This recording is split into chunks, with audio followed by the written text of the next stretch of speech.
আমি আমার বাপের কবরের মধ্যে নামাইছি, নামাইয়া আমার বাপটারে কবর নামাইয়া দাড়িগুলার মধ্যে মোর দিছি, গালের মধ্যে একটা মোর দিছি। সবাই আমারে উঠাও, সবাই আমারে কি উঠাও উঠাও। মনে হয়েছে যেন বাপটার সঙ্গে কবরে চিরদিনের জন্য পইরা থাকি। ও যুবক রে, আমার মতো বাপ হারায়া কান্দিস না।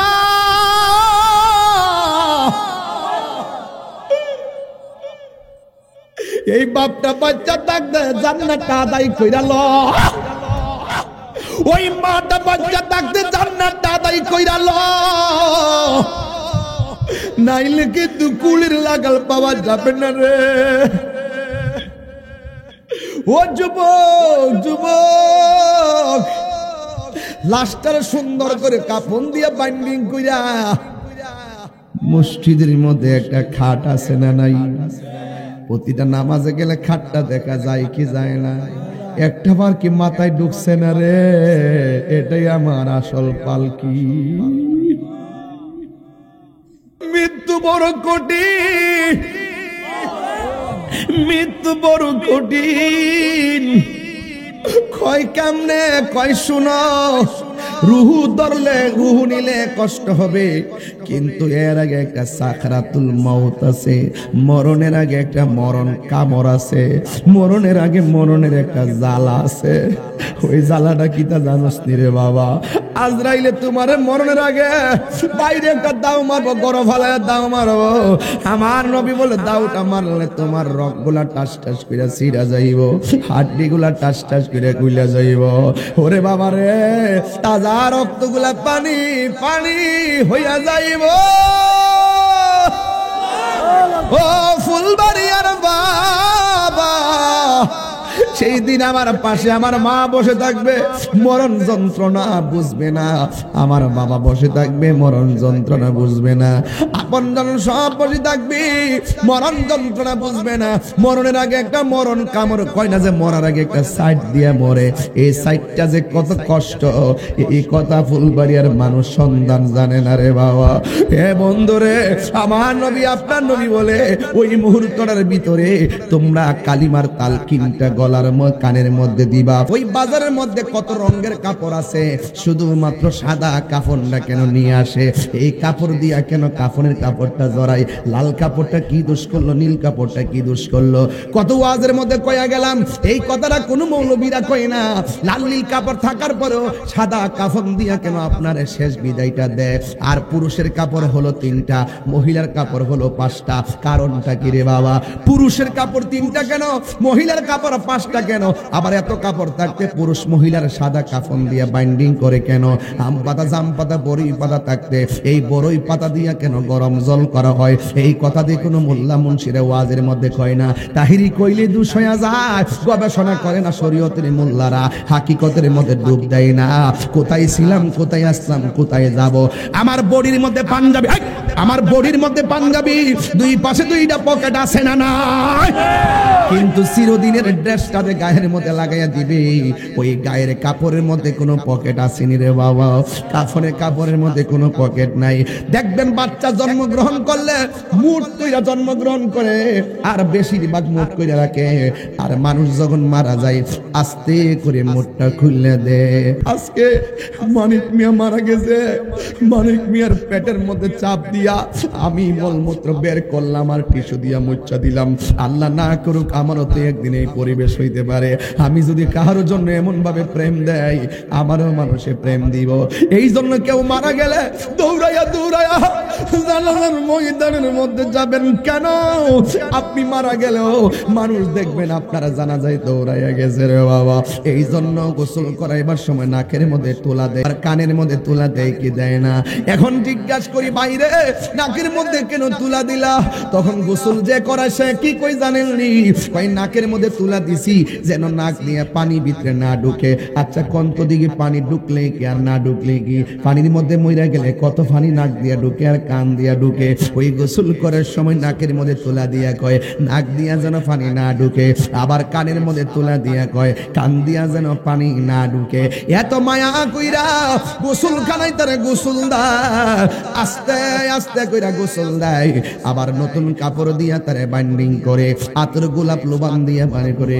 কে লইল আতর গোলাপ, কে লইব জল, কে লইব বড়ই পাতা, কে লইব হরিরে কান্দে হায় হায় রে সবাই হায় হায় রে।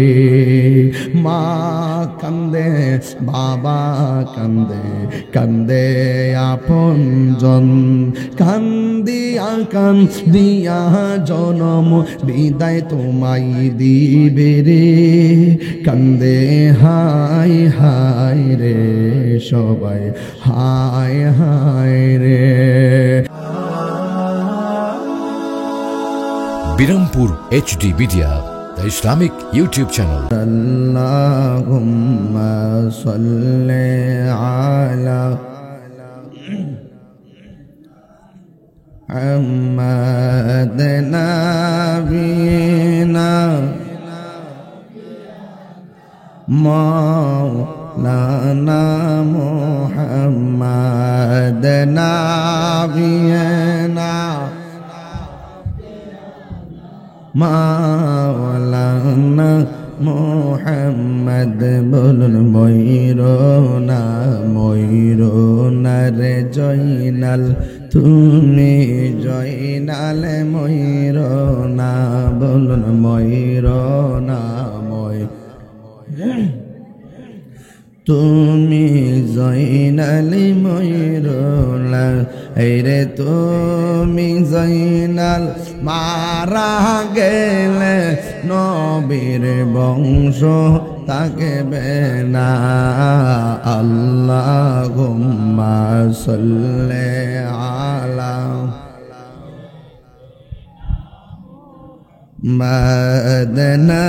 মাদনাবিনা লানা মুহাম্মাদ নাবিনা লানা মুহাম্মাদ। একটা জবান বন্ধ রাখবেন না, মহব্বতে মায়ার সুরে বলুন সুবহানাল্লাহ। এই আমার যুবক, ও আমার ফুলবাড়িয়ার বাবা, ও আমার বন্ধুরা রে, আমার আজকের মাহফিলটা দেখে অনেক শান্তি লাগতেছে। কানায় কানায় ভর্তি, প্যান্ডেলের ভিতরে জায়গা নাই রে বাবা, ভালো লাগতেছে। অথচ এই মাহফিলটার দিকে আপনার আপনজন কবর থেকে তাকায় রইছে যে আমার সন্তান আমার জন্য দোয়া করবে, আমার স্বামী আমার জন্য দোয়া করবে। আপনারা জবান খুলে বলুন দোয়া কবুল করে নেওয়ার মালিক কে? আরো বড় করে বলুন না কে? এই জন্য আমার যুবক ভাইয়েরা পায়ের মধ্যে হাত দিয়া বইলা দিয়া যায়, নিঃশ্বাসের কোনো বিশ্বাস নাই রে বাবা। রাত্র যেহেতু 11টাই বেজে গেল, আমি বেশি লম্বা করে কষ্ট আপনা করে দিব না। তবে একটি কথা বলতে চাই, জবানটা খুলে কোন আসল ঘরের নাম কি, বিল্ডিং না কবর? আল্লাহ রাব্বুল আলামিন বলেন, নিশ্চয়ই মুমিন যারা হবে, ইন্নামাল মুমিনুন, নিশ্চয়ই মুমিন যারা হবে কি, আল্লাযিনা আমানু, নিশ্চয়ই তারাই মুমিন হবে যারা ঈমান এনেছে, বিল্লাহি আল্লাহর উপরে, ওয়া রাসূলিহি এবং রাসূলের উপরে। এ বন্ধু, আপনারা জবানটা খুলে বলেন, মাহফিলে এনেছেন কে? আল্লাহকে কি দেখা যায়? না দেখি বিশ্বাস করার নাম হলো ঈমান। কথা বলেন ঠিক কিনা রে বাবা? যুবক ভাইরা, আল্লাহ রাব্বুল আলামিন কোরআনুল কারীমের মধ্যে সুন্দর ভাষায় বলে দিয়েছেন, ইন্নামাল মুমিনুনা আল্লাযীনা আমানু বিল্লাহি ওয়া রাসূলিহি সুম্মা লাম ইয়ারতাবু ওয়া জাহাদু বিআমওয়ালিহিম ওয়া আনফুসিহিম ফি সাবিলিল্লাহ উলাইকা হুমুস সাদিকুন। আল্লাহ রাব্বুল আলামিন বলেন, ঈমানদার হলো তারা যারা আমার আল্লাহকে মানে। সেজদা পাওয়ার মালিককে। এই আওয়াজে মানি না সেজদা পাওয়ার মালিককে। আর জোরে বলুন, সেজদা পাওয়ার মালিককে। আল্লাহ ছাড়া কি কাউরে সেজদা দেওয়া যাবে? আর জোরে কোন সেজদা দেওয়া যাবে? আল্লাহ ছাড়া কি কাহারো কাছে মাথা নত করা যাবে? আল্লাহ বলে, নিশ্চয়ই মুমিন হলো তারা যারা আল্লাহর উপরে ঈমান আনবে। আমানতু বিল্লাহ, আমি ঈমান আনলাম আল্লাহর প্রতি। এই জন্য আল্লাহরে আমরা দেখি নাই, আল্লাহরে ডাকও শুনি নাই। ও বন্ধুরে, ও ফুলবাড়িয়ার বাবা, আমি শুরুতেই আলোচনা ঢুকাইয়া ফেললাম, কথা বলে সময় নষ্ট করব না রে বাবা। আল্লাহ রাব্বুল আলামিন বলেন, যারা আমি আল্লাহকে বিশ্বাস করেছে, যারা আমার বন্ধু নবীরে বিশ্বাস করেছে, সুম্মা লাম ইয়ারতাবু, অতীতে কোনোদিন আল্লাহ এবং নবী নিয়ে সন্দেহ করে নাই, নিঃসন্দেহে একজনকে আমরা বিশ্বাস করেছি। জবানটা খুলে বলেন তিনি কে? এই আওয়াজে মানি না, জবান খুলে বলুন কে? ওয়াজাহাদু, এবং জিহাদ করেছে, বিআমওয়ালিহিম, তাদের সম্পত্তির দ্বারা, ওয়া আনফুসিহিম, তাদের জীবন দিয়া, ফি সাবিলিল্লাহি, আল্লাহর রাস্তায়।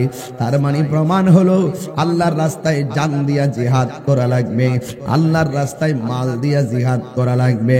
যারা এইভাবে আল্লাহকে মাইনা, নবীর মাইনা জীবন দেয়, নবীর জন্য জীবন দেয়, নবীর জন্য সম্পদ ব্যয় করে, আল্লাহ রাব্বুল আলামিন বলে দিয়েছেন, উলাইকা হুমুস সাদিকুন, নিশ্চয় এরাই হলো সত্যনিষ্ঠ মানুষ, এরাই হলো সফল কাম মানুষ।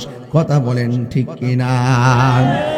এছাড়া যত মানুষ আছে, ইন্নাল ইনসানা লাফি খুসর, আল্লাহু আকবার, আল্লাহু আকবার।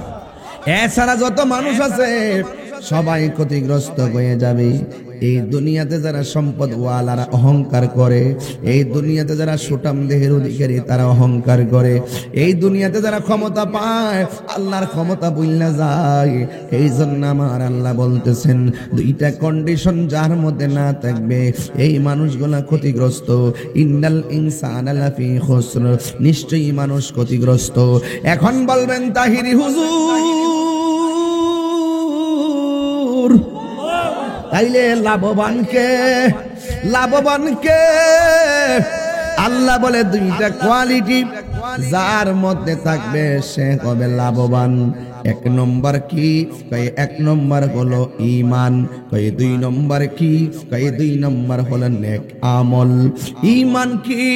ঈমান মানে হলো আমার নবী আল্লাহর পক্ষ থেকে যা নিয়ে এসেছেন সবগুলো সর্বগুণে জেনে মেনে নেওয়ার নাম হলো ঈমানদার। কথা বলেন ঠিক কিনা? আল্লাহ শুরুতেই বলেছেন, ইন্নামাল মুমিনুন, নিশ্চয়ই মুমিন হলো তারা যারা আমি আল্লাহকে মানে। আমরা যদি আল্লাহরে মানি, আল্লাহ কি দুইজন না একজন?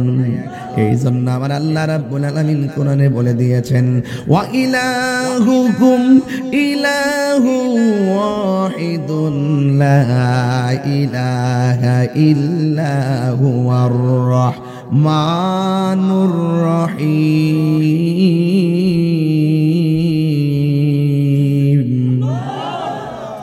আল্লাহ রাব্বুল আলামিন বলেন,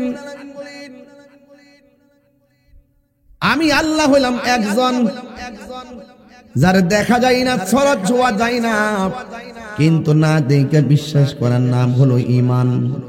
আপনি আল্লাহরে বিশ্বাস করবেন না কেন? কারণ আল্লাহ বলেন তিনি ইন্নাহু হুয়া ইউবদিউ ওয়া ইউঈদ। আল্লাহ হলেন তিনি যিনি আপনার জীবনের মালিক, যিনি আপনার মরণের মালিক, যিনি আপনার শুরুর মালিক, যিনি আপনার শেষের মালিক। ও বন্ধু রে, বন্ধু রে, বন্ধু, কি দিয়ে আমি আজকের ওয়াজটা বুঝাইতাম রে বাবা। অনেক হৃদয় বিদারক আলোচনার দিকে ধাপে ধাপে চলে যাব। কেউ কথা বলবেন না, কেউ হাসবেন না, ঘন্টা খানেকের ভিতরে ওয়াজ গুছাইয়া ফেলবো। কিন্তু আমি শুধু বইলা দিয়া যাই, আপনারা জবানটা ছেড়ে দিয়ে বলুন হায়াত মৌতের মালিক কে? আর জবান খুলি বলুন হায়াত মৌতের মালিক কে? এই জন্য আমার যুবক, আমার আল্লাহ রাব্বুল আলামিনকে বিশ্বাস করা লাগবে। ওই আল্লাহ রাব্বুল আলামিনের ধরা অনেক শক্ত। ইন্না বাতশা রাব্বিকা লাশাদীদ, নিশ্চয়ই আল্লাহর ধরা অনেক শক্ত। এই জন্য সেই মালিক আপনারা ক্ষমতা দেয়, ক্ষমতা পাইয়া বাহাদুরি করবেন না। যে আল্লাহ ক্ষমতা দিয়েছেন ওই আল্লাহ ক্ষমতা ছিনাইয়া নিতে পারে কি পারে না? যেই আল্লাহ সুস্থ রেখেছেন ওই সুস্থ রাখার পরে বাহাদুরি করতেছেন, ওই মালিক আপনাকে কষ্ট দিয়া, অসুস্থতা দিয়া আবারও চোখের পানি ফেলায় কাঁদাইতে পারে কি পারে না? এই জন্য সুস্থ থাকলে আল্লাহর বেশি বেশি নিয়ামতের প্রকাশ করবেন। আল্লাহ সুখে রাখলে তুমি আমার রব, দুঃখে রাখলেও তুমি আমার রব, হাসি থাকলেও তুমি আমার রব, দুঃখে থাকলেও তুমি আমার রব।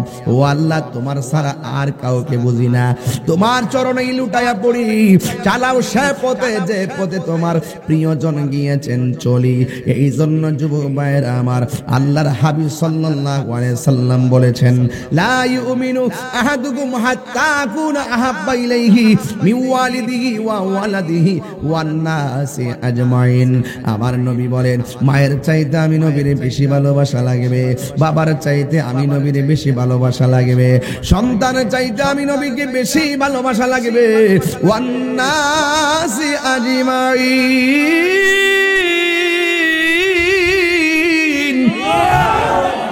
সব মানুষের চাইতে আমার নবীকে বেশি ভালোবাসা লাগবে।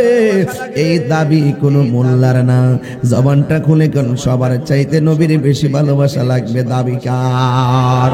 তাইলে আমার ওয়াজের দলিল তো বাবা দেওয়াই লাগে। কোরআন শরীফ যে পড়ি কি খারাপ লাগে নাকি রে বাবা? আল্লাহ রাব্বুল আলামিন বলেন, কুল ইন কুনতুম তুহিব্বুনাল্লাহা ফাত্তাবিউনি ইউহিব্বুকুমুল্লাহ ওয়া ইয়াগফির লাকুম যুনুবাকুম ওয়াল্লাহু গফুরুর রহিম। আল্লাহ ডাক দিয়ে বন্ধু, আপনি উম্মতদেরকে বলে দিন, আমি আল্লাহকে যদি পাইতে চাই তারা যেন আপনি নবীরে ভালোবাসে। আপনি নবীরে যারা ভালোবাসবে আমি আল্লাহ তাদেরকে ভালোবাসবো। ও শুধুমাত্র আমি ভালোবাসবো না, আমি আল্লাহ আপনার উম্মতের জীবনের গুনাহগুলো মাফ করে দিব। এই জন্য আল্লাহ বলছেন, ইন্নামাল মুমিনুনা আল্লাযীনা আমানু বিল্লাহি ওয়া রাসূলিহি। আল্লাহ বলেন, প্রকৃত ঈমানদার যারা, তারা আল্লাহর এক বলে মানবে। প্রকাশ্য গুনাহ করছি আমার বাপে দেখে না, প্রকাশ্য গুনাহ করছি আমার মায়ে দেখে নাই, প্রকাশ্য গুনাহ করছি আমার বাপে দেখে নাই, প্রকাশ্য গুনাহ করছি আমার মায়ে দেখে নাই, প্রকাশ্য গুনাহ করছি আমার বন্ধু দেখে নাই। কিন্তু জবানটা খুলে কোন, যা কেউ দেখে না দেখে কে? এই জন্য ওই আল্লাহর ডরে যারা গুনার কাজটা ছাইরা দিবে, আল্লাহ কয়, বন্ধু রে আপনার উম্মতদেরকে বলে দেন, এরা যদি আপনি নবীরে মানে, এরা যদি আপনি নবীর কথা মতো চলে, তাইলে আমি আল্লাহ আমি তাদেরকে গুনাহ মাফ করে দিয়া শুধুমাত্র মাফ করে ক্ষান্ত হব না। আমি আল্লাহ আপনার পাগল উম্মতদেরকে আমি আল্লাহর বান্দা থেকে আমি আল্লাহর বন্ধু বানায়া নিব। আর জোরে জোরে গন্না আল্লাহু আকবার। এই জন্য আল্লাহ বলছেন, বন্ধু আপনি বলে দিন আপনাকে ভালোবাসার জন্য, ও বন্ধু বন্ধু বন্ধু রে আমার, ওয়াগফির লাকুম যুনুবাকুম। আল্লাহ বলে আমি তাদের গুনাহ মাফ কইরা দিব, শুধুমাত্র মাফ করব না, আমি আল্লাহ তারে আমার বন্ধু বানায়া নিব। এই জন্য যুবক, নবীরে ভালোবাসা লাগবে, আল্লাহর বিধান মানা লাগবে। আল্লাহ রাব্বুল আলামিনকে নিয়ে প্রথম আলোচনা করি, এরপর ইনশাআল্লাহ নবী নিয়ে আলোচনা করব, এরপর মাঝখান দিয়া কবরের ভিতরে কঠিন কঠিন একটা জগতে ঢুকে যাব, এরপরে মা বাবার মহব্বতের প্রেমের মালা লাগাইয়া বাড়ির মধ্যে যাইয়া ফজরের নামাজ পড়া ঘুমাইবেন ইনশাআল্লাহ। কই না রে? আর জোরে করে ইনশাআল্লাহ। এই জন্য যুবক কে দিয়ে আওয়াজ বুঝাইলে আপনি আল্লাহকে চিনবেন? জানার নাম ঈমান নয়, মানার নাম হলো ঈমান। আল্লাহ যে একজন আছে হিন্দু জানে কি জানে না? আল্লাহ যে একজন আছে খ্রিস্টান জানে কি জানে না? আল্লাহ যে একজন আছেন বৌদ্ধরা জানে কি জানে না? এরপর মুসলমানদের ধর্মটা সেরা ধর্ম। কারণটা কি? কারণ মুসলমানরা আল্লাহকে এক বলে জানে, কিন্তু আল্লাহর সঙ্গে শরীক করে না। কথা বলেন বাজান, ঠিক কিনা? এই জন্য মুসলমানদের ব্যাপারে মুসলমানরা এমন সৌভাগ্যবান, মুসলমানরা এত সৌভাগ্যবান, মুসলমানরা এমন একটা ধর্ম পাইছেন যে এই ধর্মটা আল্লাহর কাছে অ্যাকসেপ্টেবল রিলিজিয়ন। ইসলাম, নিশ্চয় আল্লাহর কাছে মনোনীত ধর্ম হলো ইসলাম। তাইলে যে আল্লাহর কাছে মনোনীত ধর্ম হলো ইসলাম, তার মানে বোঝা গেল আল্লাহর রাজি, সব রাজি। কথা কোন ঠিক কিনা? ওয়াল আউয়ালু ওয়াল আখিরু ওয়াজ জাহিরু ওয়াল বাতিন ওয়া হুয়া বিকুল্লি শাইইন আলিম। Allah is the first, Allah is the last, Allah is the open, Allah is the secret, Allah is our almighty and creator. আল্লাহ হলো সৃষ্টিকর্তা, আল্লাহ ইজ অলমাইটি, আল্লাহ হলো সর্বশক্তিমান। এই জন্য আল্লাহ ছাড়া কোনো মাবুদ নাই। ওই আল্লাহ রাব্বুল আলামিন বলেন, আমি তোদেরকে টেন্ডারবাজি করার জন্য পাঠাই নাই, রাহাজানি করার জন্য পাঠাই নাই, মারামারি করার জন্য পাঠাই নাই, দুর্নীতি করার জন্য পাঠাই নাই, মানুষকে ঠকাইবার জন্য পাঠাই নাই। এখন বলবেন হুজুর মাওলা কেন বানাইছো আমরা রে? আল্লাহ ডাক দিয়ে কি খুল খুল উনজুরিলাল কোরআন, কোরআনের দিকে তাকায়া দে। আমার আল্লাহ রাব্বুল আলামিন কোরআনে বলে দিয়েছেন, ওয়া মা খালাকুতুল জিন্না ওয়াল ইনসা ইল্লা লিয়াবুদুন।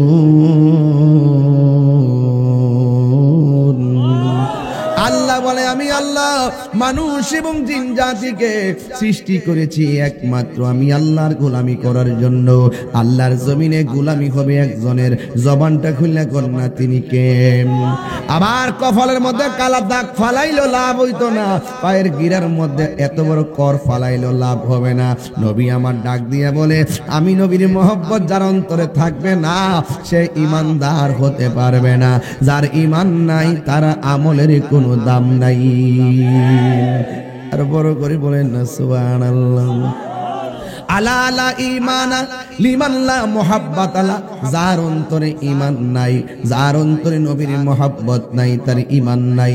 এই জন্য আমার যুবক ভাইরা বন্ধুরা রে, আমার ও ফুলবাড়িয়ার বাবা, আল্লাহরে বালা কইরা সিনায় লই। আল্লাহ ডাক দিয়ে বলে, বান্দারে আমি আল্লাহ তোরে মায়া কইরা বানাইছি। কপায় পায়ের তলা থেকে গলা পর্যন্ত জায়গাটা আমি আল্লাহ ফেরেশতা দিয়ে বানাইছি, আর গলা থেকে মাথার তালু পর্যন্ত জায়গাটা আমি আল্লাহ নিজের কুদরতি হাত দিয়া বানাইছি। এই আওয়াজে মানি না, জোরে কর না সুবহানাল্লাহ। আল্লাহ বলে খালাকতু, কোরআন শরীফের মধ্যে আছে খালাকতু বিয়াদাইয়া। আল্লাহ বলে আমি আল্লাহ বান্দার চেহারাটাকে নিজের হাত দিয়া বানাইছি। দেখেন যে এই জায়গাটা আল্লাহ বানাইছে, এখানে কি একটা খেলা জড়াইয়া দিছে। এই জায়গার মধ্যে একটা জবান দিছে, যে এই জবান দিয়ে আমরা আল্লাহর জিকির করব। এই জবানের ভিতরে একটা জিহ্বা দিছে, যে এই জিহ্বা দিয়ে রং বেরঙের স্বাদ অনুভব করব। এই জিহ্বার ভিতরে একটু থুতু দিছে, এই থুতু যদি না দিত জিহ্বা শুকায়া শ্বাস ফালাইতে পারতাম না, আমরা মারা যাইতাম। কি সুন্দর করে আল্লাহ আপনারে বানায়া দিছে রে বাবা। যুবক ভাইয়ের আমার, শুধুমাত্র তাই নয়, এই জায়গার মধ্যে দুইটা চোখ দিয়েছে। ওয়ায়াতাফাক্কারুনা ফি খালকিস সামাওয়াতি ওয়াল আরদ, আসমান জমিনে যা আছে সব দেখতে দেখে আল্লাহর গবেষণা করবা। আর সাজদার পরে যাইয়া দুইটা হাত মিলায় বলবা, ও আল্লাহ দুইটা চোখ দিছিলা সব দেখার জন্য, আমি সব দেখতে দেখতে বুঝলাম পৃথিবী যদি এত সুন্দর হয়, না জানি গো তুমি আল্লাহ কত সুন্দর। আর চিৎকার মেরে কন্যা আল্লাহু আকবার। এই জন্য আমার যুবক এই জায়গার মধ্যে দুইটা কান দিছে, এই কান দিয়ে আমরা আল্লাহর জিকির শুনতেছি, আর এই জায়গার মধ্যে আমার আল্লাহ একটা কপাল দিছে, এই কপালটার মাটির মধ্যে লাগাইয়া আমরা একজনকে সেজদা দেই। জবানটা খুলে কর না কে? এই জন্য আল্লাহ বলছে ইন্নামাল মুমিনুনা, নিশ্চয়ই ইন্নামা মা আছে মা অবশ্যই অবশ্যই মুমিনদেরকে সীমাবদ্ধ করে দিছে। নিশ্চয়ই মুমিন যারা হবে আমানু বিল্লাহ, তারা আল্লাহরে বিশ্বাস করবে। এই জন্য যুবক ভাইয়েরা আমার, আল্লাহরে বিশ্বাস করতে চাই কি চাই না? পাপ পুণ্যের হিসাব গ্রহণ করবে একজন, জবান খুলে কম তিনি কে? ওরে আল্লাহ কে?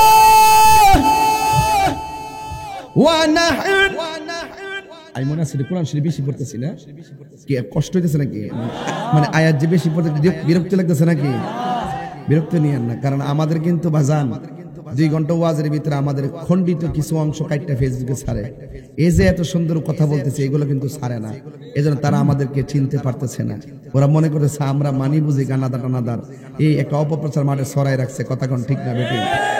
অথচ আমরা যে এত সুন্দর 2 ঘন্টার ভিতরে প্রায় 2.25 ঘন্টা ওয়াজ করি সুন্দর, এইগুলো অনলাইনে দেয় না, না দিয়া লাস্টে ওই খণ্ডিত অংশ কাটটা নিয়ে সাইরা পাবলিকের বোঝায় আমরা মানে হলো সুন্নিরা ওয়াজ করি না, মনে হয় স্টেজে আওয়াজ করি। আসলে তো ওরা আমাদের ওয়াজ সবটা শুনে না। কথা বলেন ঠিক না বেঠি? আমি যে তেলাওয়াত করব, আপনারা কি আল্লাহকে ডাক দিতে পারবেন? এখন কিন্তু আমি আল্লাহকে নিয়ে কথা বলতেছি। কাকে নিয়ে কথা বলতেছি? আমি যে আয়াত পড়ছি আয়াতের ভিতরে থাকবো। وَنَحْنُ أَقْرَبُ إِلَيْهِ مِنْ حَبْلِ الْوَرِيدِ।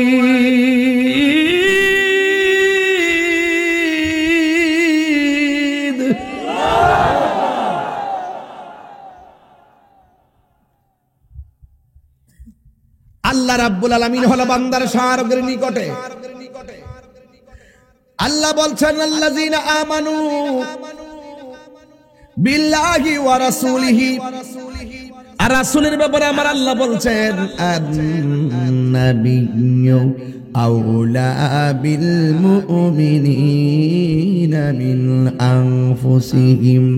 আল্লাহ রাব্বুল আলামিন বলেন আমি আল্লাহ হলাম প্রত্যেকটা বান্দার শারকের নিকটে, আর আমার বন্ধুগুলো প্রত্যেকটা ইমানদারের জানের চাইতে আরো নিকটে। আর বড় করে বলেন না সুবহানাল্লাহ।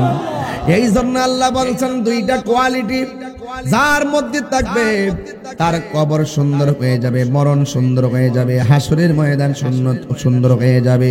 আল্লাহ রাব্বুল আলামিন বলতেছেন ইল্লাল্লাযিনা আমানু ওয়া আমিলুস সালিহাত, যারা নেক আমল করে, যারা ঈমানদার, ওয়া তাওয়াসাউ বিল হাক্কি ওয়া তাওয়াসাউ বিস সাবর, যারা সৎ উপদেশ দেয়, যারা ভালো কাজের উপদেশ দেয়, যারা ধৈর্যের উপদেশ দেয়, এরাই শুধুমাত্র কবরের ভিতরে শান্তি পাবে। এই জন্য আল্লাহ বলছেন বিল্লাহ, আমি আল্লাহকে বিশ্বাস করো, আমি আল্লাহকে বিশ্বাস করো। আমি আল্লাহ রাব্বুল আলামিনের ধরা অনেক শক্ত, আমার আল্লাহ হাসরের ময়দানে কাহার হয়ে যাবেন। এই জন্য যুবক ভাইয়েরা আমার, বাড়ির পাশে আলু ক্ষেত, ঘরের মধ্যে আলু ক্ষেতের মধ্যে আলু লাগাইলে ঘরে আলু আসবে, ধান লাগাইলে ধান আসবে, কিছুই যদি না লাগান ঘরের মধ্যে কিছুই আসবে না। এই জন্য দুনিয়ার জমিনে থাইকা আপনি নামাজ না পড়া, দুনিয়ার জমিনে থাইকা রোজা না রাইখা, দুনিয়ার জমিনে যাইকা মা বাবার খেদমত না কইরা আপনি মনে মনে ভাবতেছেন কবরে গেলে বুঝি আপনার জান্নাতের গালিচা বিছাইয়া দিব। না না না, এত সোজা না। কামাতা দিনু তুদান, যেমন কর্ম তেমন কথা কয় না, যেমন কর্ম তেমন ফল। এই জন্য যুবক, মাটির উপরে তাইকা সুদ খাইয়া, মাটির উপরে তাইকা ঘুষ খাইয়া, মাটির উপরে তাইকা খুন কইরা, মাটির উপরে তাইকা আল্লাহর সঙ্গে নাফরমানি কইরা মাটির নিচে যাইয়া জান্নাতের গালিচা পাওয়া যাবে না। এই দুনিয়ার মধ্যে কম্বল না থাকলে বাইরে ফোন দিয়ে কই কম্বল পাড়াও, ঘরের মধ্যে আগুন লাগিয়ে গেলে ফায়ার সার্ভিসে ফোন দিয়ে যে আগুন নিবানোর জন্য ফায়ার সার্ভিস পাঠান। কিন্তু কবরের ভিতরে 2 হাত নিচে কবর, কবর বাড়ির পাশে কবর, এই কবরের কবর মিনিটের ভিতরে লন্ডন আমেরিকার খবর নাই, কিন্তু 2 হাত নিচে কবর। এই কবরের কবর আমরা নিতে পারতেছি না। এর চাইতে বড় দুর্ভাগ্য কি আছে রে? আমিও তো কবরে গেলে আমার কবর নিতে পারবে না। আমার বাবা চলে গেছে, কবর নিতে পারি নাই।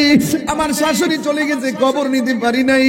ওই কবরের ভিতরে বৃষ্টির পানি ডুইকা গলা পর্যন্ত পানিতে, হাড্ডিগুলা বাসতেছে, মাথার খুলিটা মাটির সঙ্গে মিশে যাইতেছে, খবর নিতে পারি না। এই জন্য কবরের উপরে যারা আছেন আর কবর নিচে যারা আছেন, ওরা আর আমরা এক জিনিস না। ওয়ামাইয়াস্তাবিল আহইয়াউ ওয়ালাল আমওয়াত, ওয়ামাইয়াস্তাবিল আহইয়াউ ওয়ালাল আমওয়াত। যারা মুর্দা যারা জিন্দা এরা কখনোই এক হতে পারে না। পৃথিবীর কোনো মানুষ কবরের নিচে সুখে কিনা দুঃখে আছে কেউ বলতে পারে না। আপনার বাবা কবরে জান্নাতের গালিচায় নাকি জাহান্নামের গালিচায় আপনি বলতে পারেন না। আপনার দাদা কবরে কি অবস্থায় আছেন আপনি কিছুই বলতে পারেন না। আপনার নানা কবরে কেমন আছে আপনি বলতে পারেন না। অথচ আপনি বলতে পারেন না, আমিও বলতে পারি না, কিন্তু দলিলে বলে কেউ দেখতে পারবে না। আবার কোরআনে আল্লাহ বলছেন, আমি আল্লাহ যারা ক্ষমতা দেয় তারা কবরের নিচে কি আছে এটাও দেখতে পারে। ইন্নাল্লাহ ইসমিউ মাইয়াশা।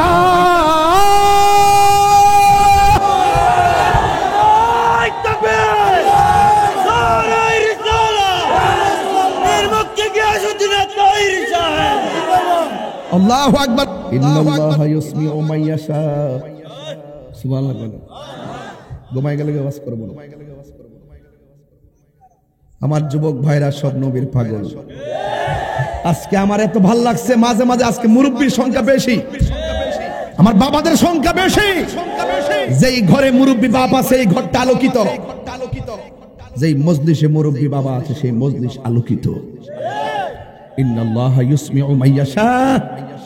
আল্লাহ বলছেন, আমি আল্লাহ যাকে ইচ্ছা করি, আমি আল্লাহ যাকে চাই সে কবরের উপরে থাকলো, ভিতরে কবরের মানুষটা কেমন আছে দেখার ক্ষমতা আছে। আরো বড় করে বলেন না সুবহানাল্লাহ। হ্যাঁ, পরিষ্কার পরিষ্কার নবীজিকে দেখার ক্ষমতা রোজ আল্লাহ দিয়েছেন। কথা বলেন ঠিক কিনা? আরো বড় করে বলুন না ঠিক কিনা বলেন। মৌলবী তোমার চোখ আর নবীর চোখ এক জিনিস না। মৌলবী তোমার কান আর নবীর কান মুবারক এক জিনিস না। তোমার জবান আর নবীর জবান মুবারক এক জিনিস না। তোমার বডি আর নবীর জিসিম মুবারক এক জিনিস না। তোমার পায়খানা আর নবীর পায়খানা মুবারক এক জিনিস না। তোমার প্রস্রাব আর নবীর প্রস্রাব মুবারক এক জিনিস না। তোমার ঘাম আর নবীর পসিনা মুবারক এক জিনিস না। হাত তুলে বলো, হাত তুলে বলো। আল্লাহু আকবার। ইয়া রাসূলুল্লাহ। পুরো নবী যেখানে আমরা আছি সেখানে, ওলি আল্লাহ যেখানে আমরা আছি সেখানে, আল্লামা পীর মুফতি গিয়াসউদ্দিন আত-তাইরি সাহেব জিন্দাবাদ জিন্দাবাদ। নবীজিকে কি আমাদের মতো মানুষ মনে করা যাবে? মেরাজে যায় নবীজি কত বছর কাটাইছে? হাসই একদিন না খেলে ক্ষুধা লাগেনি? ওই মুখ বন্ধ ওয়াজ বাড়িতে নিয়ে যান, পাগলামি না, এটা চেতনা। চেতনা নবীর শানের বিরুদ্ধে কেউ কথা বললে আমার মাথা ঠিক থাকে না। তাহিরি ভাগ্য যাবেন না ফিলা নাই। কবরে ওয়াজ করব, কিন্তু কবরে যাওয়ার আগে সোজা করে লই। কবর গেলে তো সব শেষ হবে। যাওয়ার আগে কিছু কাজ আছে না, আগে কাজের সন্ধান দিয়া লই। আগে কি দিয়া লই?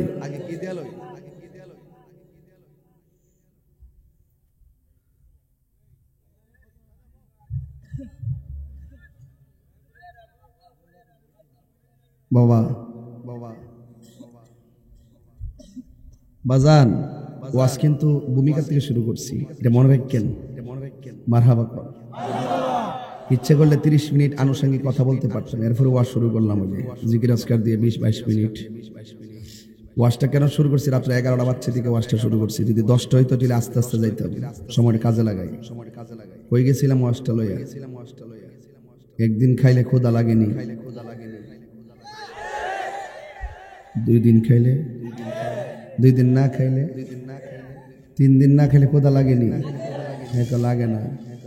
তুমি না খায় দিক্ষ 3 দিন না খাইলে ক্ষুধা লাগেনি, 4 দিন না খাইলে। তো নবীদের শরীরে মেরাজে গেল, 27টা বছর কাটাইল। নবী কি খাইছে? এই যে রাসূল বলছেন আইয়ুকুম মিসলি, কে আছো আমার মতো? আল্লাহু ইউতঈমুনি ওয়া ইয়াসকিনি, আল্লাহ আমারে খাওয়ায়, আল্লাহ আমারে পান করায়। সেই নবীজিকে কি আমাদের মতো মনে করা যাবে? বললে কি ঈমান থাকবে? ইন্নামাল মুমিনুনা আল্লাযীনা আমানু বিল্লাহি ওয়া রাসূলিহি, যারা আল্লাহরে বিশ্বাস করে আর নবীরে বিশ্বাস করে। আল্লাহরে বিশ্বাস করতে গেলেও আল্লাহর জাত সিফত জাইন্না মাইন্না বুঝা হৃদয়ে ধারণ করতে হইব। নবীরে বিশ্বাস করতে গেলেও নবীরেও 100% জাইন্না মাইন্না এরপরে চলতে হইব। সুল পরিমাণ ইজা ইজতিমা আল হালাল ওয়াল হারাম গালাবাল হারাম। 1 মণ দুধের মধ্যে 1 ফোঁটা চনা পড়লে দুধটা হারাম হয়ে যায়। তো নবী পাকের সব মানার পরে যারা পরিমাণ কেউ যদি অস্বীকার করে তার ঈমান থাকতো না। তো ওয়াজ শুনে কি করবে? নামাজ পড়ে লাভ আছে? কফার দাগ ফেলে লাভ হইছে? নামাজে এমপিরে সালাম দিলে নামাজ বাদ, মন্ত্রীরে সালাম দিলে নামাজ বাদ, আর নবীরে সালাম না দিলে নামাজ হইবা। পার্থক্য আসেনি। কেমনে কই মুখটা খারাপ করে লাভ নেই। কেমনে ক যে নবী আমার মতো মানুষ? কবরে কি ছবি না নবী? কথা গান ছবি না নবী? আমি আস্তে আস্তে যাবো, তো একটু মনোযোগ চাই, আর কিছু লাগবে না। উত্তর পিছে পিছে ঘুরছে সমন, পিছে পিছে ঘুরছে সমন, কোন দিন জানি তোর হবে সমন জারি। দেখ না মন ঝাঁক মারিয়ে দুনিয়াদারি, দেখ না মন ঝাঁক মারিয়ে দুনিয়াদারি। ভাই বন্ধু আর আপন জনা, সঙ্গে তোমার কেউ যাবে না। ও তুমি আইছো একা যাইবা একা,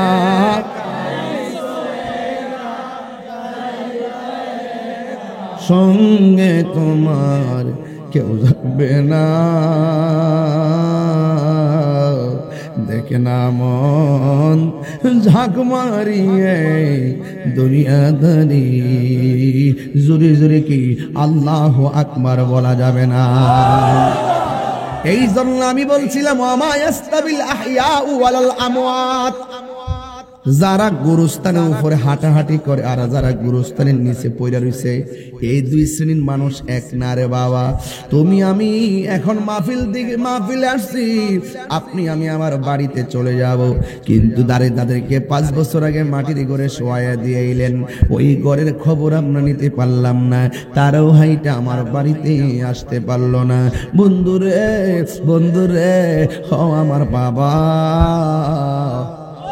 কি দিয়ে আমি ওয়াজ বোঝাইতাম? আল্লাহ ডাক দিয়ে কই, ও পৃথিবীর মানুষ, আমি আল্লাহ তোরে জীবন দিয়েছি, আমি আল্লাহ তোরে মরণ দিমু, আমি মরণ দেওয়ার পরে আবার তোরে আমি জিন্দা করব। কাইফা তাকফুরুনা বিল্লাহি ওয়া কুনতুম আমওয়াতান ফাআহইয়াকুম সুম্মা ইউমীতুকুম সুম্মা ইউহয়িকুম সুম্মা ইলাইহি তুরজাউন। আল্লাহ রাব্বুল আলামিন বলেন, তোমরা আমি আল্লাহকে কিভাবে অস্বীকার করবে? আমি আল্লাহ তোমাদেরকে মুর্দা থেকে জিন্দা বানাইলাম, নিষ্প্রাণ থেকে আমি আল্লাহ তোমরে প্রাণ দিলাম। প্রাণ দেওয়ার পরে কেউ এমপি হয়ে গেলেন, প্রাণ দেওয়ার পরে কেউ মন্ত্রী হয়ে গেলেন, প্রাণ দেওয়ার পরে তাহিরি বক্তা হয়ে গেল, কিন্তু আমার ভিতরে একটা প্রাণ পাখি আছে রে বাবা। আমার আল্লাহ বলেন, সব মালিকানা আমি স্তব্ধ করে দিব রে বাবা, একমাত্র একটা থাবা দিয়া। ওই থাবার নাম হলো সুম্মা ইউমীতুকুম, মৃত্যু। আমার নবী আপনার নবী বলেন, মৃত্যু বড় কঠিন, মৃত্যু বড় কঠিন, মৃত্যু বড় কঠিন।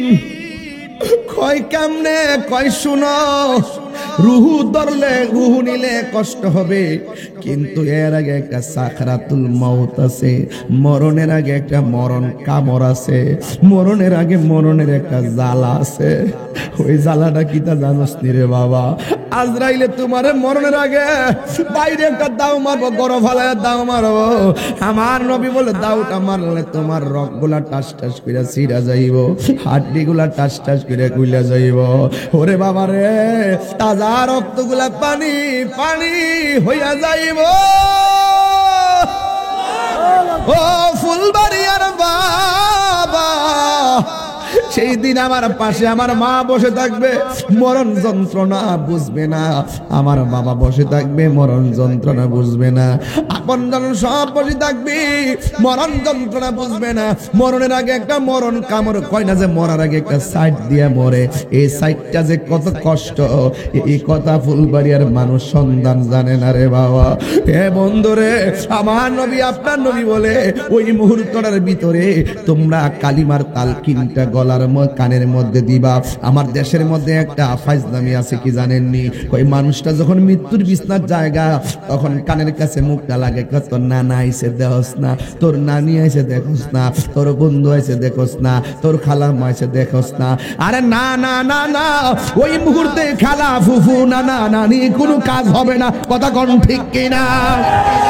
মরণের চিঠি যখন আসবে আমার, কালিমার তালকিন দিও বারে বার।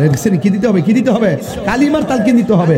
মরণের চিঠি যখন আসবে আমার, কালিমার তালকিন বার, প্রাণ ভরে দেখব চেহারা তোমার, প্রাণ ভরে তোমার, ডেকে নাও রওজা তোমার, রাসূলুল্লাহ কি উপায় হবে আমার, রাসূলুল্লাহ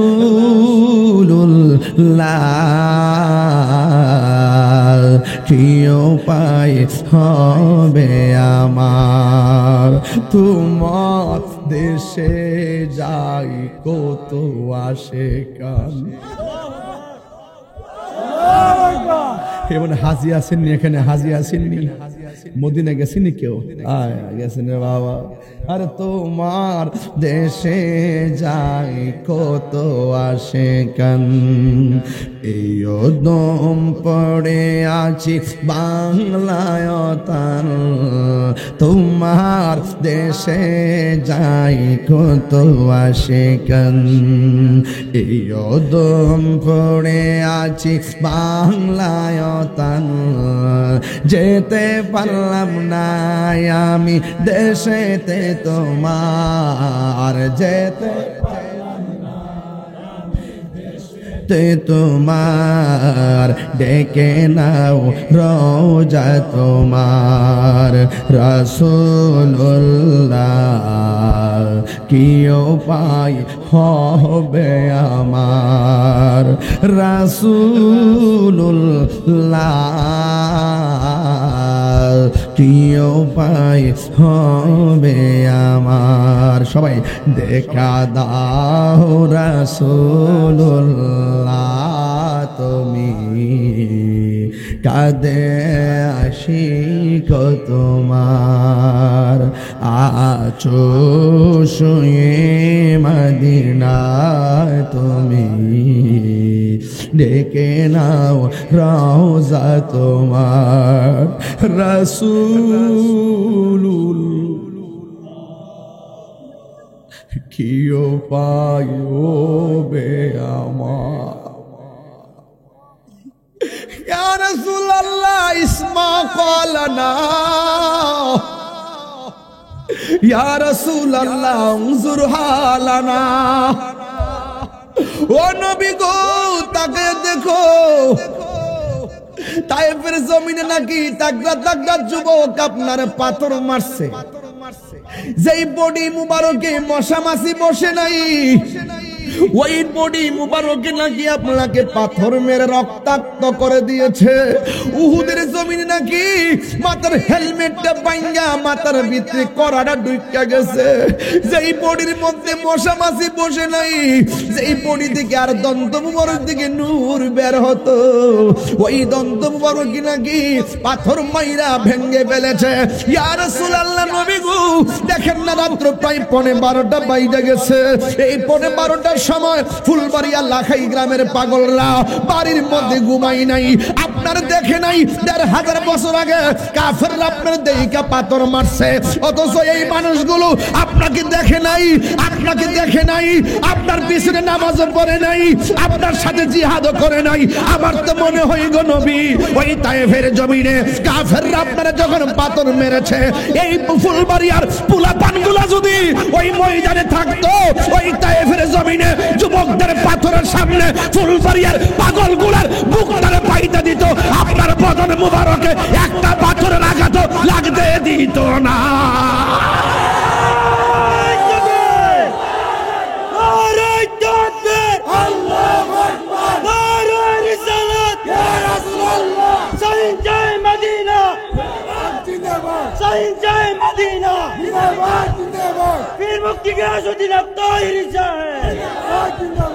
নবী ছাড়া কোনো উপায় আছে? নামাজ যে পড়ছেন কবুল হয়েছে কিনা জানেননি, রোজা যে রাখছেন কবুল হয়েছে কিনা জানেননি, হজ যে করছেন কবুল হয়েছে কিনা জানেননি।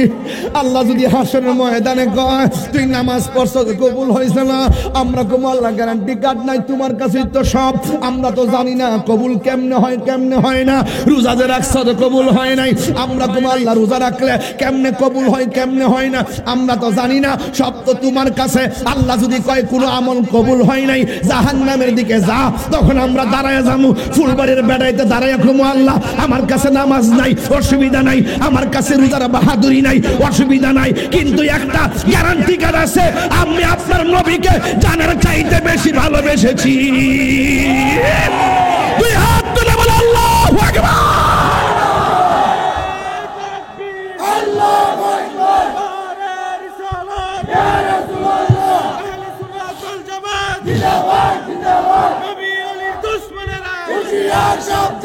আল্লাহু আকবার বলেন। কষ্ট নিবেন না, নবী ছাড়া সুন্নিদের কোনো আপন নাই। নবী হলো আমাদের ঈমান, নবী আমাদের জান, নবী আমাদের প্রেম।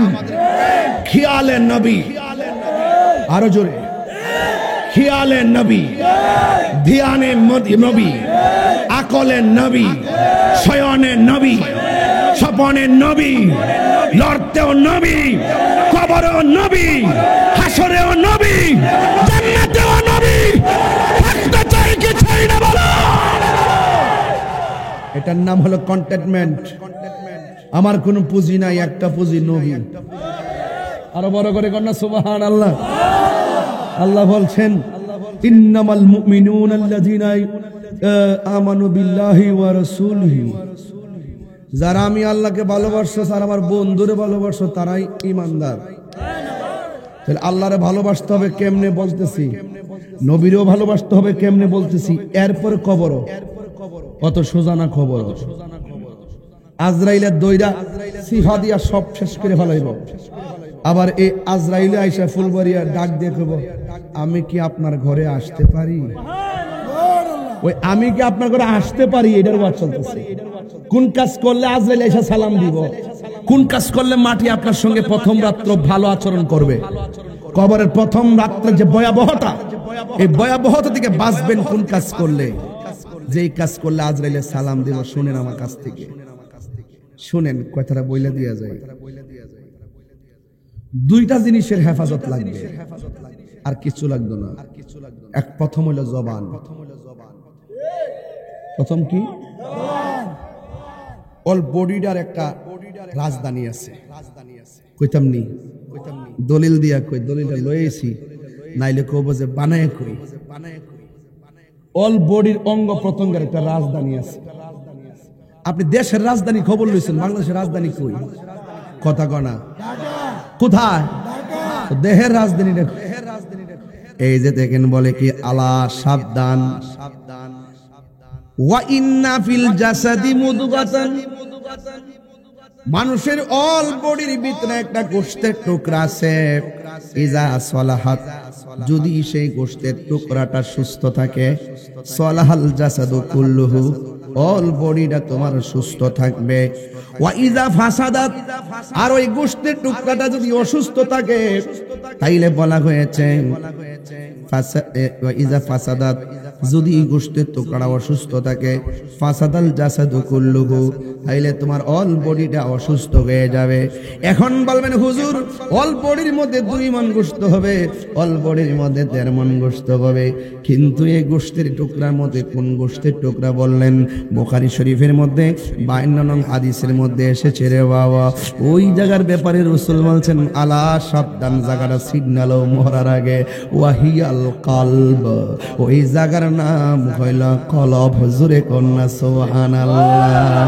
বান্দা যখন একটা গুনাহ করে, ওই কলবের মধ্যে একটা কালো দাগ পইরা যায়, 2টা গুনাহ করলে 2টা কালো দাগ পইরা যায়, 3টা গুনাহ করলে 3টা কালো দাগ পইরা যায়। এই গুনার পরিমাণ যত কলবে বেড়ে যায়, অল বডিটা অচল হয়ে যায়। এই জন্য যার দ্বারা যেই জায়গাটা সুস্থ থাকলে অল বডি সুস্থ থাকে, ওই বডির রাজধানীর নাম হলো কলব। এই কলবের ভিতরে, ওই কলবের ভিতরে দাগ পড়লে আল্লাহর জিকিরের দ্বারা দাগ চলে যায়। আর বড় করে বলেন না সুবহানাল্লাহ। হ্যাঁ বন্ধুরি আমার, ও যুবক ভাইরা আমার, এই জন্য আমি মাঝে মাঝে কিছু আনকমন কথা বইলা দিয়া যাবো। মাটির উপরে থাইকে আল্লাহরে চিনা লাগবে, মাটির উপরে থাইকাই নবীরে চিনা লাগবে রে বাবা। আমার নবী আপনার নবী বলেন সাকরাতুল মউতের কষ্ট হলো বড়, ওই মুহূর্তে মানুষ তৃষ্ণার্ত হয়ে যাবে। আমরা তৃষ্ণা নিবারণ করার জন্য পানি পান করি, কিন্তু ওই সময় টিউবওয়েলের পানি গলার মধ্যে ঢাইলা দিলে তৃষ্ণা মিটবে না। ওই সময় তোমার 7 সমুদ্র 13 নদীর পানি মুখে ঢাইলা দিলে তৃষ্ণা মিটবে না। এখন প্রশ্ন হলো হুজুর ওই সময় আমরা কি করব? এই জন্য বাবা বলে দিয়ে যায়, ওই সময়টা আসার আগে আল্লাহর বিধান মানতে হবে, ওই সময়টা আসার আগে নবীর তরিকা গ্রহণ করা লাগবে। আমার নবী আপনার নবী বলেন, যদি কোনো উম্মত দিনে রাইতে 20 বার মরণের কথা খেয়াল করে, ওই দিন যদি তার মরণটা হয়ে যায়, আমার আল্লাহ তার মরণটাকে শহীদের খাতায় লিখে দিবে। এই জন্য যুবক ইমানদার হইতে পারলে আজরাইল ঘরের দরজার মধ্যে আসবে। সারা জীবন আমি একটা গান গাইছিলাম, আমার ফতোয়া দিয়া কত মন্দ কইছে রে বাবা। আমি কি রে গানটা গাইছি, মানুষ আমার ফতোয়া দিয়া কয়, দোকান ফাটে কয়, কিচ্ছা কাহিনী কইয়া গেছে, গান গায়া গেছে। এখন দেখলাম 12 বছর পরে আইসা দেখতেছি এই গানটাই বাস্তবতা, ঠিক কিনা? এই ফুলবাড়ি আর গড়ের মধ্যে মানিক মিয়া মৃত্যুর যন্ত্রণায় কাতরাইতেছে। যে আইতেছে হেরকে আমার মাফ করে দিয়েন, যে আইতেছে হেরকে আমার মাফ করে দিয়েন, আমার মাফ করে দিয়েন, আমার মাফ করে দিয়েন। ডাইনে মানুষ বসা, বামে মানুষ বসা, সামনে মানুষ বসা, পিছনে মানুষ বসা রে বাবা। ও বন্ধু রে, বন্ধু রে, ও বন্ধু, আমার নবী আপনার নবী কি কয় জানেননি? কয় এইভাবে যখন বসা থাকে তখন কানের কাছে থাইকা থাইকা গল্প গুজব কইরো না, হাই হতাশ কইরো না। এই লোকটা তোমার কোনো সম্পদ নয়, এটা হলো আমার আল্লাহর আমানত। আমানতদার আমানত লইয়া যাইতেছে, তোমার কান্না আসে যায় না। কথা কোন ঠিক কিনা? এই জন্য মানুষ মারা গেলে কান্না নিষেধ, মানুষ মারা গেলে কান্না নিষেধ। তোমার সন্তান তো তোমার না, আপনার সন্তান তো আপনার না, এটা দিছে কেডায়? তাইলে আল্লাহর দেওয়া আমানত আল্লাহ নিয়ে যাইতেছে, এই জন্য কোনো কান্না করা যাবে না রে বাবা। এই জন্য বলছিলাম বাপের আমার আমাল, যেমন আমি অসুস্থ, আমি এখানে পড়ে আছি, আমার ডান পাশে ভাই আছে, বাম পাশে ভাই আছে, সামনে ভাই আছে, পিছনে ভাই আছে, কিন্তু ভাই থাকার পরেও হঠাৎ করে আমারে কয় কি জানেননি? কয় ভাই কি খাইবা? আমি তখন কথা কইতাম না, মুখের মধ্যে চামচ দিয়া পানি দিবে, কিন্তু কণ্ঠের নিচে পানি যাবে না। পানিটা এই দিকটা বায়া বায়া ফইরা যাইব গা। কেন জানেননি? এই কন্ট্রোলার সার্ভিস করার জন্য একটা সার্ভিসম্যান ফেরেশতা ছিল, এই ফেরেশতারা তখন বিদায় নিয়ে নিছে, তখন কণ্ঠ বন্ধ হয়ে গেছে। ও ভাই হাতটার মধ্যে প্লেটটা ধরস না, বাইরে আমি যে হাত লড়াইতে পারি না। হাতের সার্ভিসম্যান একটা ফেরেশতা ছিল, ফেরেশতা চলে গেছে, তোমার হাত অচল হয়ে গেছে। ও ভাই নামাজে যাইতে মন চাইতেছে, আমি দেখো আর বিছানা থেকে উঠতে পারি না। এই পাগুলার চলমান করার জন্য একটা সার্ভিসম্যান ফেরেশতা ছিল, এই ফেরেশতাটা বিদায় হয়ে গেছে। এই জন্য পা গোসল হয়ে গেছে। ওই কঠিন মুসিবতের সময় আজরাইল আপনার কাছে যখন আসবে, কিন্তু মানুষগুলো দেখতেছে, সে তাকায় রয়েছে। হঠাৎ করে বোন ডাক দিয়ে বাইরে, দেখেন তো আমার ভাই দিয়ে চোখ খুলে না, দেখেন আমার ভাই দিয়ে হাত পালায় না, দেখেন আমার ভাই দিয়ে শ্বাস ফালায় না, পেট দিয়ে ফুলে না। আরেকবার ডাক দিয়ে গেছে রে আমার ভাই গেছে গা।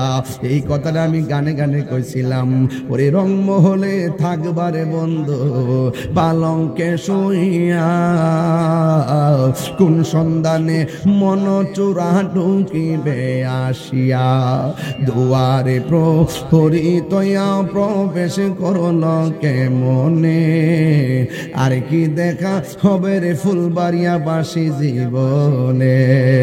আমার পাশে ভাই বসা, এত বড় আজরাইল হাদিসের মধ্যে দেখলাম পা থাকবে জমিনে, মাথা থাকবে আসমানে। এত বড় আজরাইলটা ছোট্ট একটা বাঙ্গা করে ঢুকলো কেমনে? ভাই বোন সবাই পাশে বসা কেমনে রুহুটারে সার্জারি করে নিয়ে গেছে গা। একটা মানুষ যদি দইরা রাখতে পারলো না রে বাবা। আমার নবী আপনার নবী বলেন, ইমানদার হয়ে গেলে ইমানদারের কানের কাছে আজরাইলে মুখটা লাগায়া কইব, আল্লাহ আমারে পাঠাইছে আপনার রুহুটা নেওয়ার জন্য। আপনি কি বলেন? এবার ইমানদারের কি উত্তরটা দেখেন না, ইমানদারের রিঅ্যাকশনটা কি দেখেন না। ইমানদারের ডাক দিয়া বলবে, আজরাইল, ও আজরাইল, তুমি এত দেরি করলা কেন? তাড়াতাড়ি আমার রূহটারে দেহ থেকে বাইরে করে নিয়ে যাও। আমি আমার আল্লাহর সঙ্গে দেখার জন্য মনটা পাগল হয়ে রইছি, নবীর সঙ্গে দেখার জন্য মনটা পাগল হয়ে রইছে। ইমানদাররা সবসময় মৃত্যুকে আলিঙ্গন করে, আর বেঈমানরা ভয় পায়। আমার নবী আপনার নবী ডাক দিয়ে বলেন, ইমানদার যখন বলবে আমার রূহটা নিয়ে যাও, মায়ের স্তন থেকে রূহটা বের করলে, মায়ের স্তন থেকে দুধ পান কইরা সন্তান যেমনে ঘুমায়। এবং হাদিসের মধ্যে একটা ভাষা দেখলাম, ওই এমন একটা বোতল নিবা, বোতল নিয়ে পানিটা ফালাইয়া দিবা। যখন পানিটা ফালাইয়া দিবা, লাস্টের যে ফোঁটাটা ঝরতে থাকবে, ওই রুহুটা এমন ভাবে বোতল থেকে আস্তে, যেমন করে পানির ফোঁটাটা লাস্টে ঝরে, এমন ভাবে রুহুটা আস্তে করে বের হয়ে যাবে। ইমানদার যাররা পরিমাণ কোনো টের পাবে না। এবার ফুলবাড়িয়ার মানুষ মারা গেলে কাফনের কাপড় কোথায় থেকে আনে? বাজার আছে নি রে বাবা। এখন আপনারা বলেন না, মানিক মিয়া মারা গেলে, মানিক মিয়া মারা গেলে তার কাফনের কাপড়টা ফুলবাড়িয়া বাজার থেকে যখন আনতে যায়, মসজিদের মধ্যে এলান আছে না নাই? মসজিদের মধ্যে এলান আছে না নাই? যখন বাজারের মধ্যে যায়, ওই বাজারের মধ্যে কত রঙের কাপড় আছে, শুধুমাত্র সাদা কাফনটা কেন নিয়ে আসে? এই কাপড় দিয়া কেন কাফনের কাপড়টা জড়াই? লাল কাপড়টা কি দোষ করলো? নীল কাপড়টা কি দোষ করলো?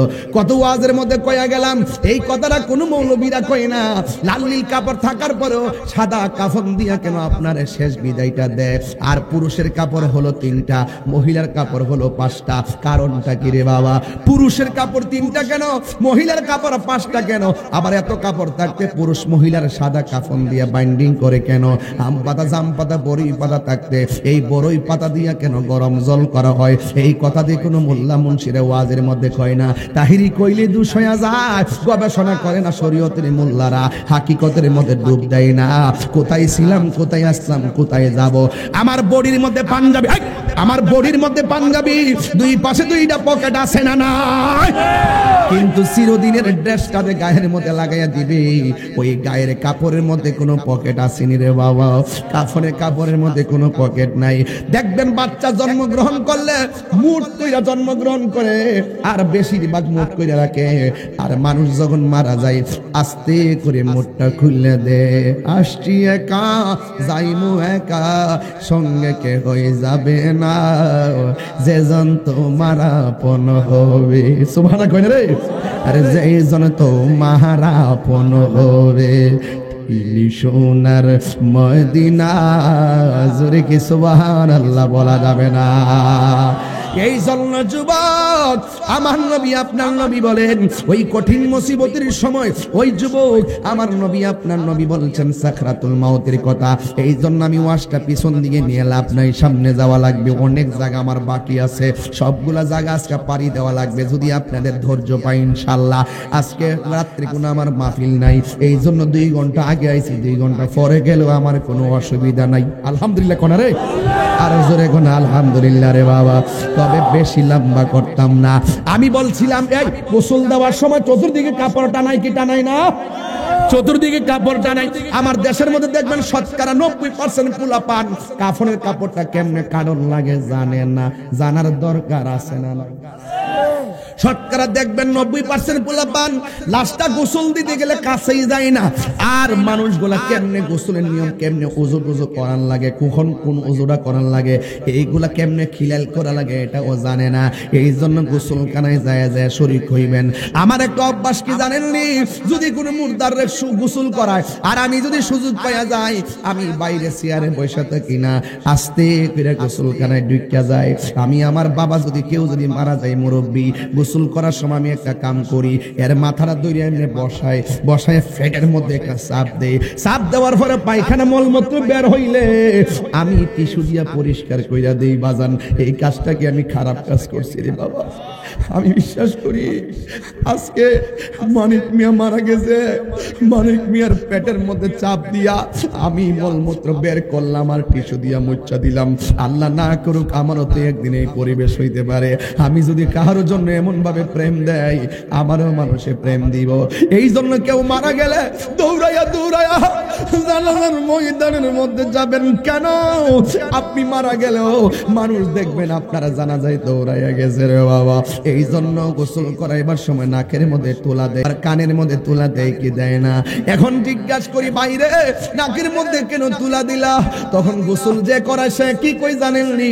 কই নাকের মধ্যে তুলা দিছি যেন নাক দিয়ে পানি ভিতরে না ঢুকে। আচ্ছা কন্ত দিকে পানি ঢুকলে কি আর না ঢুকলে কি? পানির মধ্যে মইরা গেলে কত পানি নাক দিয়া ঢুকে আর কান দিয়া ঢুকে। ওই গোসল করার সময় নাকের মধ্যে তুলা দিয়া কয় নাক দিয়া যেন পানি না ঢুকে, আবার কানের মধ্যে তুলা দিয়া কয় কান দিয়া যেন পানি না ঢুকে। এত মায়া কইরা গোসলখানায় তারে গোসল দেয়, আস্তে আস্তে কইরা গোসল দেয়। আবার নতুন কাপড় দিয়া তারে বাইন্ডিং করে, আতর গোলাপ লোবান দিয়া বাড়ি করে। কে লইল আতর গোলাপ, কে লইব জল, কে লইব বড়ই পাতার, কে লইব হরিরে কান্দে হায় হায় রে সবাই হায় হায় রে। মা কান্দে, বাবা কান্দে, কান্দে আপন জন, কান্দিয়া জনম বিদায় তোমায় দিবে রে। কান্দে হায় হায় রে সবাই হায় হায় রে। যার চলে যায় সে বুঝে হায় বিচ্ছে দেখি যন্ত্রণা, অবুঝে শিশুর অবুঝে প্রশ্ন কি দিব সান্ত্বনা। এই যার বাবা মারা যায় সে বুঝে বাবাকে বিদায় দেওয়া কত কঠিন। যার বাবা মারা যায় ওই বাবার লাশ কাঁধে রাখা কত বাড়ি। যার ভাই মারা যায় ভাইয়ের লাশ কাঁধে নেওয়া কত কঠিন। জেনে সে বোঝে সন্তান তার কাঁধের মধ্যে মায়ের লাশ নিলে সন্তান বুঝে।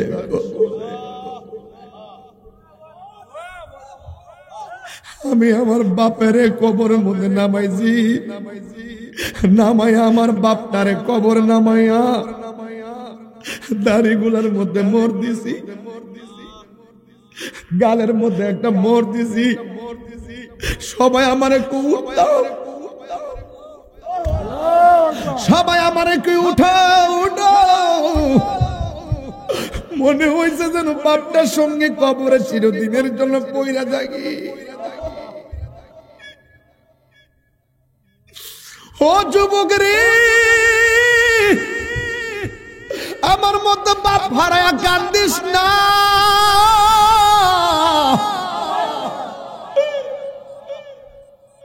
এই বাপটা বাচ্চা থাকতে জান্নাতটা আদায় কইরা ল, ওই মাটা বাচ্চা থাকতে জান্নাতটা আদায় কইরা ল, নাইলে কিন্তু কুলির লাগাল পাওয়া যাবে না রে। ও যুবক যুবক, লাশটার সুন্দর করে কাফন দিয়া বাইন্ডিং কইরা মসজিদের মধ্যে একটা খাট আছে না নাই? প্রতিটা নামাজে গেলে খাটটা দেখা যায় কি যায় না? একটা বার কি মাথায় ঢুকছে না রে এটাই আমার আসল পালকি।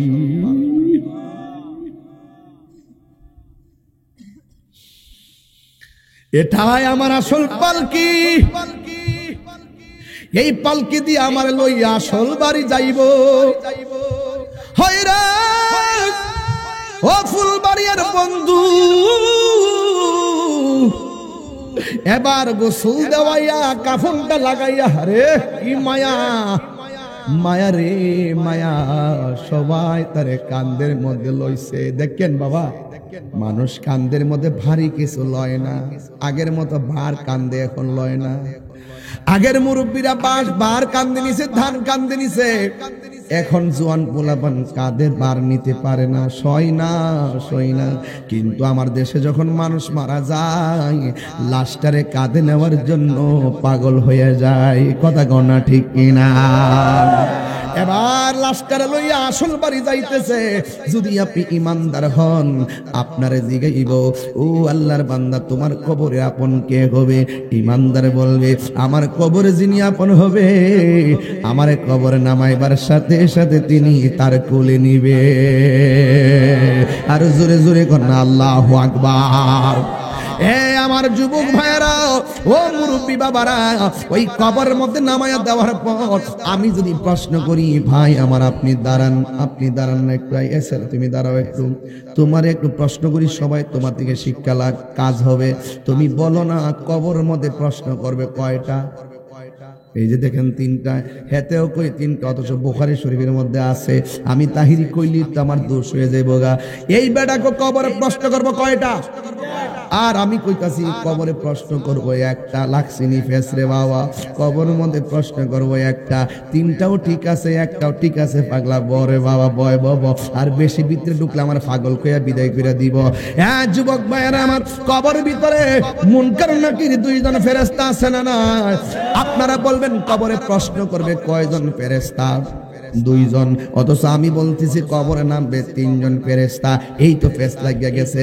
ও শরীয়তের মৌলবী, ভালো করে ফির মুর্শিদের কাছে যাও, ভালো করে ফির মুর্শিদের কাছে যাও, যাইয়া আসল জিনিসের খবর লো, আসলের খবর লো, নকলের দারদারি কইরো না। আরে আল্লাহরে খ্রিস্টানরাও জানে, আল্লাহরে বৌদ্ধরাও জানে, আল্লাহরে হিন্দুরাও জানে, আল্লাহরে মুসলমানরাও জানে, কিন্তু মুসলমানরা নবী মানে। আর জোরে কোন ঠিক কিনা?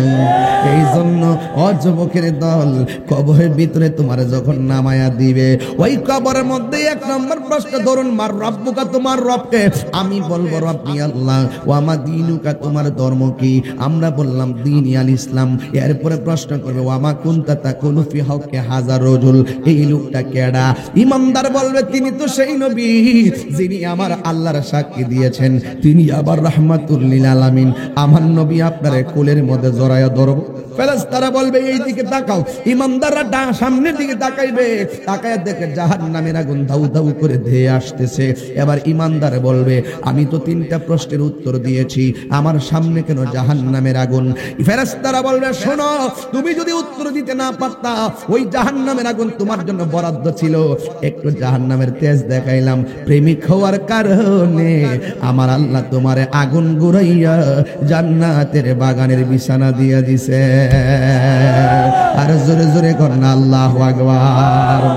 এই জন্য আমার যুবক কে দিয়ে আওয়াজ বুঝাইতাম, আর যদি আপনি বেঈমান হন, কবরের ভিতর অবস্থা হবে ভয়াবহ। আমার নবী, আপনার নবী বলেন, বেনামাজি হইয়া কবরে গেলে তিনটা শাস্তি অবধারিত। জবানটা খুলে কোন কয়টা শাস্তি অবধারিত? তিনটা শাস্তি অবধারিত। এক নম্বর শাস্তি হলো, কবরের মাটি, ডান পাশের মাটি এক প্রান্তে চলে যাবে, বাম পাশের মাটি আরেক প্রান্তে চলে যাবে। যদি পারেন এই গজলের বইটা 50 টাকা দিয়ে নিয়ে যাবেন। এই জায়গার ভিতরে অনেকগুলা গজল আছে রে বাবা। ভালোবাসার জায়গা মদিনা, ভালো লাগার জায়গা মদিনা, বলুন ভালোবাসার জায়গা মদিনা, ভালো লাগার।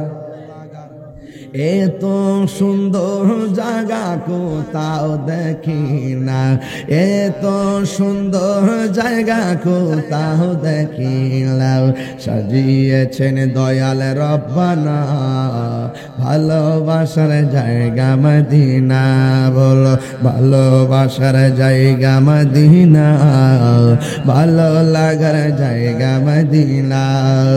একদিন কবরে যাব কেউ তো যাবে না, একদিন কবরে যাব কেউ তো যাবে না, যাবে আমার শাহে মদিনা। এই আওয়াজে মানি না জোরে কোন সুবহানাল্লাহ। কবরে কি নবী না ছবি?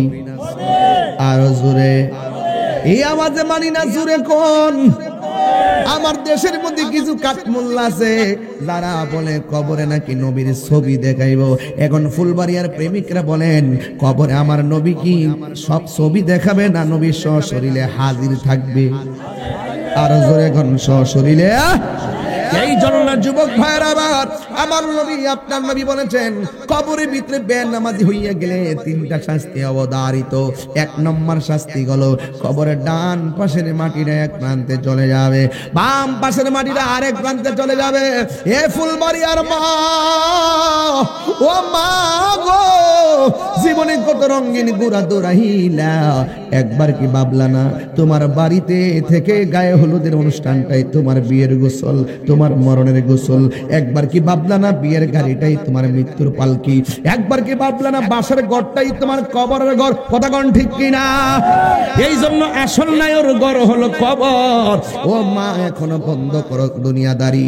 তোমার মতন কত মা ওই ডেলিভারি কেসের মধ্যে দুনিয়া থেকে বিদায় হয়ে গেছে। তোমার মতো কত মা রাতের বেলায় স্ট্রোক করে মারা গেছে। ও মা, কবর বড় সাংঘাতিক জায়গা গো মা। এই জন্য নামাজি হইয়া যান, নামাজি হইয়া যান। খবরদার, খবরদার। আমার নবী আপনার নবী বলেন একজন মুমিনের 7টা গুণ আছে। এক নম্বর গুণ হলো সে নিয়মিত নামাজ পড়বে। যুবক ভাইয়ের আমার নবী আপনার নবী বলেন কবরের মধ্যে বেনামাজির 3টা শাস্তি হবে। ডান পাশের মাটি এক প্রান্তে চলে যাবে, বাম পাশের মাটি আরেক প্রান্তে চলে যাবে। এই দুই পাশের মাটিগুলো এমন ভাবে তারা একটা চাপা মারবে, ডান পাশের হাড্ডিগুলো বাম পাশের হাড্ডির ভিতরে ঢুকে যাবে, বাম পাশের হাড্ডিগুলো ডান পাশের হাড্ডির ভিতরে ঢুকে যাবে। তাই তো আমার নবী আপনার নবী একদিন গুরুস্থানের মধ্যে গিয়েছে। গুরুস্থানের মধ্যে যাইয়া দেখেন প্রত্যেকটা কবর দিকে তাকায়া তাকায়া আমার নবী একটা মুস্কি হাসি দেয়। আমি যে বলছিলাম ইন্নাল্লাহা ইউসমিউ মাইয়াশা, যাদেরকে আমার আল্লাহ ইচ্ছা করেন তাদেরকে কবর আযাব দেখার ক্ষমতা দেয়। আপনারা ফুলবাড়িয়ার মানুষ বলেন আমার নবী দেখার ক্ষমতা আছে না নাই? এই আওয়াজে মানি না জুড়ে বলো আছে না নাই? নবীকে সেই ক্ষমতা দিয়েছে কে? এখন যদি বলি এখন নবী দেখার ক্ষমতা আছে না নাই? এই মাহফিলটা দেখার ক্ষমতা আছে না নাই? ইন্নাল্লাহা যাওয়ালিয়াল আরদা ফারাআইতু মাশারিকাহা ওয়া মাগারিবাহা। আল্লাহর হাবিব বলেন সারা পৃথিবীটা আমার কাছে আমার আল্লাহ এত ছোট করে দিয়েছে, আমি সারাটা পৃথিবী হাতের তালুর মাঝে দেখতে পারি। এই ফুলবাড়িয়া থেকে মদিনা অনেক দূর, কিন্তু মদিনাওয়ালার কাছে ফুলবাড়িয়া দূর নয়। কথা কোন ঠিক কিনা? সোনার মদিনা। এই ছেলে, এই কই যাও? মদিনাওয়ালা। তোমাদের জন্য গজল লিখা, তোমাদের জন্য শুধু গজল লিখাইতেছি, মানে ওয়াজ বুঝতে না, এই জন্য কিছু খোরাক দিতেছি। সোনার মদিনা রে, সোনার মদিনা বহু দূরে, কিন্তু মদিনাওয়ালা। এই যে মুখ বন্ধ, এই গজব পড়ছে, কিন্তু মদিনাওয়ালা। আসিনি আসিনি আসিনি। আমি যদি এখন চিটাগাং থাকতাম আর চিটাগাং যদি ওয়াজ করতাম এ সুরে কিন্তু গজল রইল নইলে, ওখানে গেলে আবার একটু দান লাগে জুড়ে। সোনার মদিনা বহু দূরে, সোনার মদিনা বহু দূরে, কিন্তু মদিনাওয়ালা, কিন্তু মদিনাওয়ালা রে, আমার অন্তর জুড়ে মদিনা আছে রে। মদিনা মদিনা বলে রে, বলো মদিনা মদিনা বলে রে, বলুন সোনার মদিনা রে সোনার মদিনা বহুদূরে, কিন্তু মদিনাওয়ালা আমার রাসূল তুমি শোনো গো, রাসূল তুমি শোনো গো আমার ফরি, হাত তুলুন, হাত তুলুন, হাত হাত হাত, রাসূল তুমি শোনো গো আমার ফরিয়াদ, চুমুকেতে বাড়িয়ে দাও নূরানি হাত, রাসূল তুমি শোনো গো আমার ফরিয়াদ, চুমুকেতে বাড়িয়ে দাও নূরানি হাত, চুমুকেতে বাড়িয়ে দাও হাত, আমার মন কান্দে রে, প্রাণ কান্দে রে, মন কান্দে, প্রাণ কান্দে রে, ওই মদিনা কেমনে যাব মন মানে না রে, বলুন ওই মদিনা কেমনে যাব, মদিনা আমার জান, মদিনা আমার প্রাণ, মদিনাতে আছে আমার জানের জান, মদিনাতে আছে আমার জানের জান, রব্বুল আলামিন তোমারি বুকে পাঠালেন আমাদের নূরের নবী রে, ইয়া রাসূলুল্লাহ কয় না রে, আরে তিনবার কোন ইয়া রাসূলুল্লাহ, ইয়া রাসূলুল্লাহ। নবী ফুলবাড়িয়ার মাহফিল দেখার ক্ষমতা আছে না না? নবী আশিকের মনের ঘরে আছে না নাই? তোমার টাকা নাই মদিনা যেতে পারো না, তোমার টাকা নাই পাসপোর্ট করতে পারো না, তোমার টাকা নাই ভিসা নাই, তুমি ভিসা করতে পারো না, তোমার টাকা নাই বিমান ভাড়া সংগ্রহ করতে পারো না, কিন্তু তোমার ভিতরে যদি নবীর প্রেম থাকে, এই ফুলবাড়িয়ার ভাঙ্গা ঘরে বসে প্রতি রাতে ওযু করে 40 বার 40 দিন দুরূদ শরীফ পড়বা, দেখবা নবীর শরীরে তোমার ভাঙ্গা ঘরে হাজির হয়ে গেছে।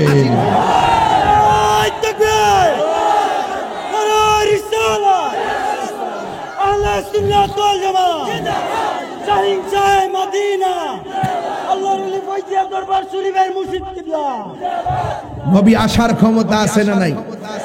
মাগনাই আসবে, ওসিলা লাগবে, কাজ করা লাগবে, কাজ করতে হবে। কাজ না করলে তো সাধারণত আমার বাড়িতে একটা কাজ যদি করে, একটা ছেলে যদি আমি দায়িত্ব দেই, বাবা তোমার দায়িত্ব বিলে গরু লইয়া যাইবা, বিকালে ফিরে আনবা, তোমার বেতন 10,000, সে যদি একদিনও ডিউটিতে না যায় আমি কি তার বেতন দিব? তো দুনিয়াতে আপনি কাজ করতে হবে, কাজ না করে আল্লাহ আপনাকে দিবেন না। কামা তাদিনু তুদান, যেমন কর্ম, কতক্ষণ যেমন কর্ম তেমন ফল। এই জন্য আমার যুবক ভাইয়েরা, নবী আমার ডাক দিয়া বলে দেন আমাদের কবরে 3টা শাস্তি। 1 নম্বর শাস্তি, কবরে মাটি তোমারে চাপা মারবো।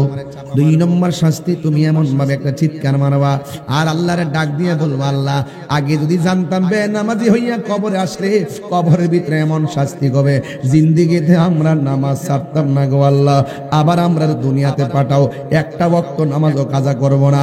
আল্লাহ ডাক দিয়ে সুম্মা ইউমিতুকুম সুম্মা ইউহয়িকুম, এরপরে আর দুনিয়া যাওয়া যাবে না, সুম্মা ইলাইহি তুরজাউন, তোমরা আমি আল্লাহর কাছে ফিরে আসতে হবে। আমার কাছে আসার পরে পাপ পুণ্যের হিসাব হবে, হাসরের ময়দানে উলঙ্গ অবস্থায় উঠতে হবে, একজনের গায়ের মধ্যে কাপড় থাকবে না। আয়েশা সিদ্দিকা ডাক দিয়া বলে, ইয়া রাসূলুল্লাহ, নবী গো, ও মায়ার নবীজি, হাসরের ময়দানে মানুষ যদি উলঙ্গ অবস্থায় উঠে, একজনের লজ্জাস্থান আর একজনের দেখতে পালাইব, এটা আবার কেমন মাঠ গো।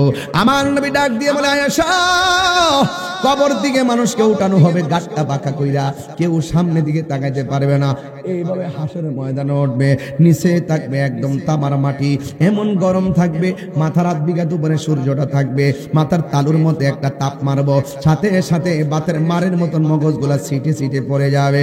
ওই কঠিন মুসিবতে ওই পায়ের নিচে থাকবে গরম আর মাথার উপরে থাকবে সূর্য, অল বডি থেকে ঘামগুলা জোরা জোরা পড়বো, পড়ার কারণে কেউ গিরা পানিতে সাঁতার কাটবো, কেউ হাঁটু পানিতে সাঁতার কাটবো, কেউ কোমর পানিতে সাঁতার কাটবো।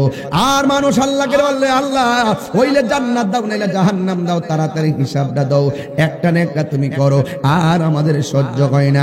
ওই কঠিন মুসিবতে মা সন্তানের সামনে দিয়া যাবে, কিন্তু পরিচয় দেওয়ার সুযোগ নাই। ভাই ভাইয়ের সামনে দিয়া যাবে, পরিচয় দেওয়ার কোনো সুযোগ নাই। ওই কঠিন মুসিবতে সর্বপ্রথম আমার আল্লাহ যেই আমলের হিসাব করবে, ওই আমলটার নাম হলো সালাত। সালাত সালাত। আমার নবী দুনিয়া থেকে যাওয়ার সময় তিনটা কথা বলছিল, আয়েশা রে, আয়েশা রে, ও আয়েশা আমার মিসওয়াকটা দাও, ও আয়েশা রে মাটির পাতিলের ভিতরে কিছু মুদ্রা আছে, মুদ্রাটি দাও। তিন নম্বর কথা বলছে আয়েশা, সালাত সালাত সালাত, নামাজ নামাজ নামাজ। হাসরের ময়দানে নামাজের হিসাব করা হবে, ওই হিসাবটা না দিতে পারলে অবস্থা ভয়াবহ হয়ে যাবে। এই জন্য যুবক আমার, নামাজ না পড়ে হাসরের ময়দানে উঠলে আল্লাহর সামনে মুখটা দেখাইবেন কেমনে? এই জন্য নামাজটা পড়া লাগবে রে বাবা। এরপরে আমার নবী আপনার নবীর সম্মান নিয়ে কিছু কথা বলতেই হয়। আমার নবী বলে, হাসরের ময়দানে কোটি কোটি সাপ মানুষদেরকে দৌড়ানি দিবে, ওই সাপের দৌড়ানো খাইয়া মানুষ যাইয়া হুমরি মাইরা যায়া পড়বে। তখন মানুষ ডাক দিয়ে বলবে, সাপ রে সাপ, এমন ভাবে কেন তুমি আমরা দৌড়াইতেছো? এই কোটি কোটি সাপ এক একটা মানুষের বলবে, বেশি কথা বলবা না, বেশি কথা বললে সবল মারবো, তাড়াতাড়ি হাতটা বাড়াইয়া দাও। এমন ভাবে হাতটা বাড়াইয়া দিবে, কোটি কোটি সাপ এই হাত দিয়ে বাইয়া মুখের কাছে ফনা তুলিয়া দাঁড়াইয়া বলবে, তাড়াতাড়ি মুখটা হা করো। এবার বলে না ভাই, তাহলে কপালে কিন্তু সবল দিমু। এরপরে সাপের ডরে মুখটা হা করবে। এক একটা সাপের বিষ কেমন জানেননি? একটা সাপ যদি দুনিয়ার মধ্যে শ্বাস ফলাইতো, বিষের যন্ত্রণায় সব গাছপালা গুলা মরে যেত। এমন কঠিন বিষাক্ত সাপ তারা হাত দিয়ে উইটা এখানে সবল দিবে, বলবে তোমার মুখটা হা করো। কোটি কোটি সাপ মুখ দিয়া ঢুকিয়া পেটের মধ্যে যায় আশ্রয় নিব। পেটটা আস্তে আস্তে ঘরের মতন ফুলে যাবে। আল্লাহর হাবিবের মায়া লেগে যাবে। আল্লাহর হাবিব ডাক দিয়ে বলবে, আল্লাহ এরা কেন এমন ভাবে সাপে কেন দৌড়াইলো? আর কেন এমন ভাবে আইসা সাপ পেটের ভিতরে ঢুকলো? পেটটা কেন ঘরের মতো হয়ে গেছে? এমন ভাবে পেটটা ফুলে গেছে, একটা কদম আর সামনে দিতে পারে না। এবার আল্লাহর হাবিব ডাক দিয়ে কে, আল্লাহ এরা কে গো? কোন আযাবের কারণে এমন শাস্তি দিতেছো? কোন কারণে তুমি এমন শাস্তি দিতেছো? ওই মুহূর্তে ওই মুহূর্তে ওই মুহূর্তে আল্লাহ বলবে, বন্ধু আমি আল্লাহ তার ধন দিলাম, সম্পদ দিলাম, কিন্তু সে দুনিয়ার মধ্যে যত টাকা হারাম খাইছে, দুনিয়ার মধ্যে যত টাকা সুদ খাইছে, সবগুলো হারাম টাকারে আমি আল্লাহ আজকে সাপ বানাইছি এর দংশন করার জন্য। এই জন্যই তো আমার নবী মুমিনের 7টা আলামতের মধ্যে 2 নম্বর আলামত বলছে, তুমি অবশ্যই যাকাত দেওয়া লাগবে। যাকাত দিলে সম্পদটা পবিত্র হয়, যাকাত দিলে সম্পদটা পবিত্র হয়। আমার মনে হয় এই ফুলবাড়িয়া যত কোটিপতি আছে সবাই যদি সুষম বন্টন নীতির আলোকে যদি তারা যাকাতের টাকাগুলা ঘরে ঘরে পৌঁছাইয়া দিত, তাইলে ফুলবাড়িয়াতে একটা গরিব সমাজে থাকতো না। কথা বলেন ঠিক কিনা? আমার নবী আপনার নবী ওই নবী রাহমাতুল লিল আলামিন একদিন একটা গুরুস্থানের মধ্যে গেলেন। গুরুস্থানের মধ্যে যাওয়ার পরে আমার নবী দেখতেছেন 1-2টা কবরের মধ্যে আযাব হইতেছে। নবী আমার ডাক দিয়ে বলে, ও সাহাবারা তোমরা জানো নি 2টা কবরের মধ্যে কেন আযাব হইতেছে? একটা কবরে আযাব হইতেছে প্রস্রাব করে পানি নিত না, 2 নম্বর কবরে আযাব হইতেছে এই মানুষটা চুগলখড়ি করত। এই জন্য যুবক ভাইয়েরা দোকানপাটে পয়সা মুনাফিকি করবেন না, ইচ্ছা করলে কারো বিরুদ্ধে কথা বলবেন না, মুনাফিকি করে দরবার লাগাইবেন না। এই জন্য আমার নবী বলেন, এই কবরের মানুষটা প্রস্রাব করে পানি নিত না, এই জন্য কবরের মধ্যে আযাব হইতেছে। আপনারা জবানটা খুললে গন, আমার নবী দেখার ক্ষমতা আছে না নাই? ওই যে আয়াতটা মনে হয়ে গেছে, ইন্নাল্লাহা ইউসমিউ মাইয়াশা, নিশ্চয় আল্লাহ যার ইচ্ছা করেছে কবরের আযাব দেখে। গতকাল কথাটা বলছিলাম, মনে আছে নিম খুশিদ? গতকাল কথাটা বলছিলাম, আমার নবী গুরুস্থানের মধ্যে গেছে, যাইয়া দেখে সব কবরের মধ্যে জান্নাতের বিছানা বিছাইয়া রাখছে। আমার নবী মুস্কি মুস্কি হাসতেছে। সাহাবীরা ডাক দিয়া, আল্লাহু আকবার জোরে হবে, সাহাবীরা ডাক দিয়া কয়, ইয়া রাসূলুল্লাহ নবী গো,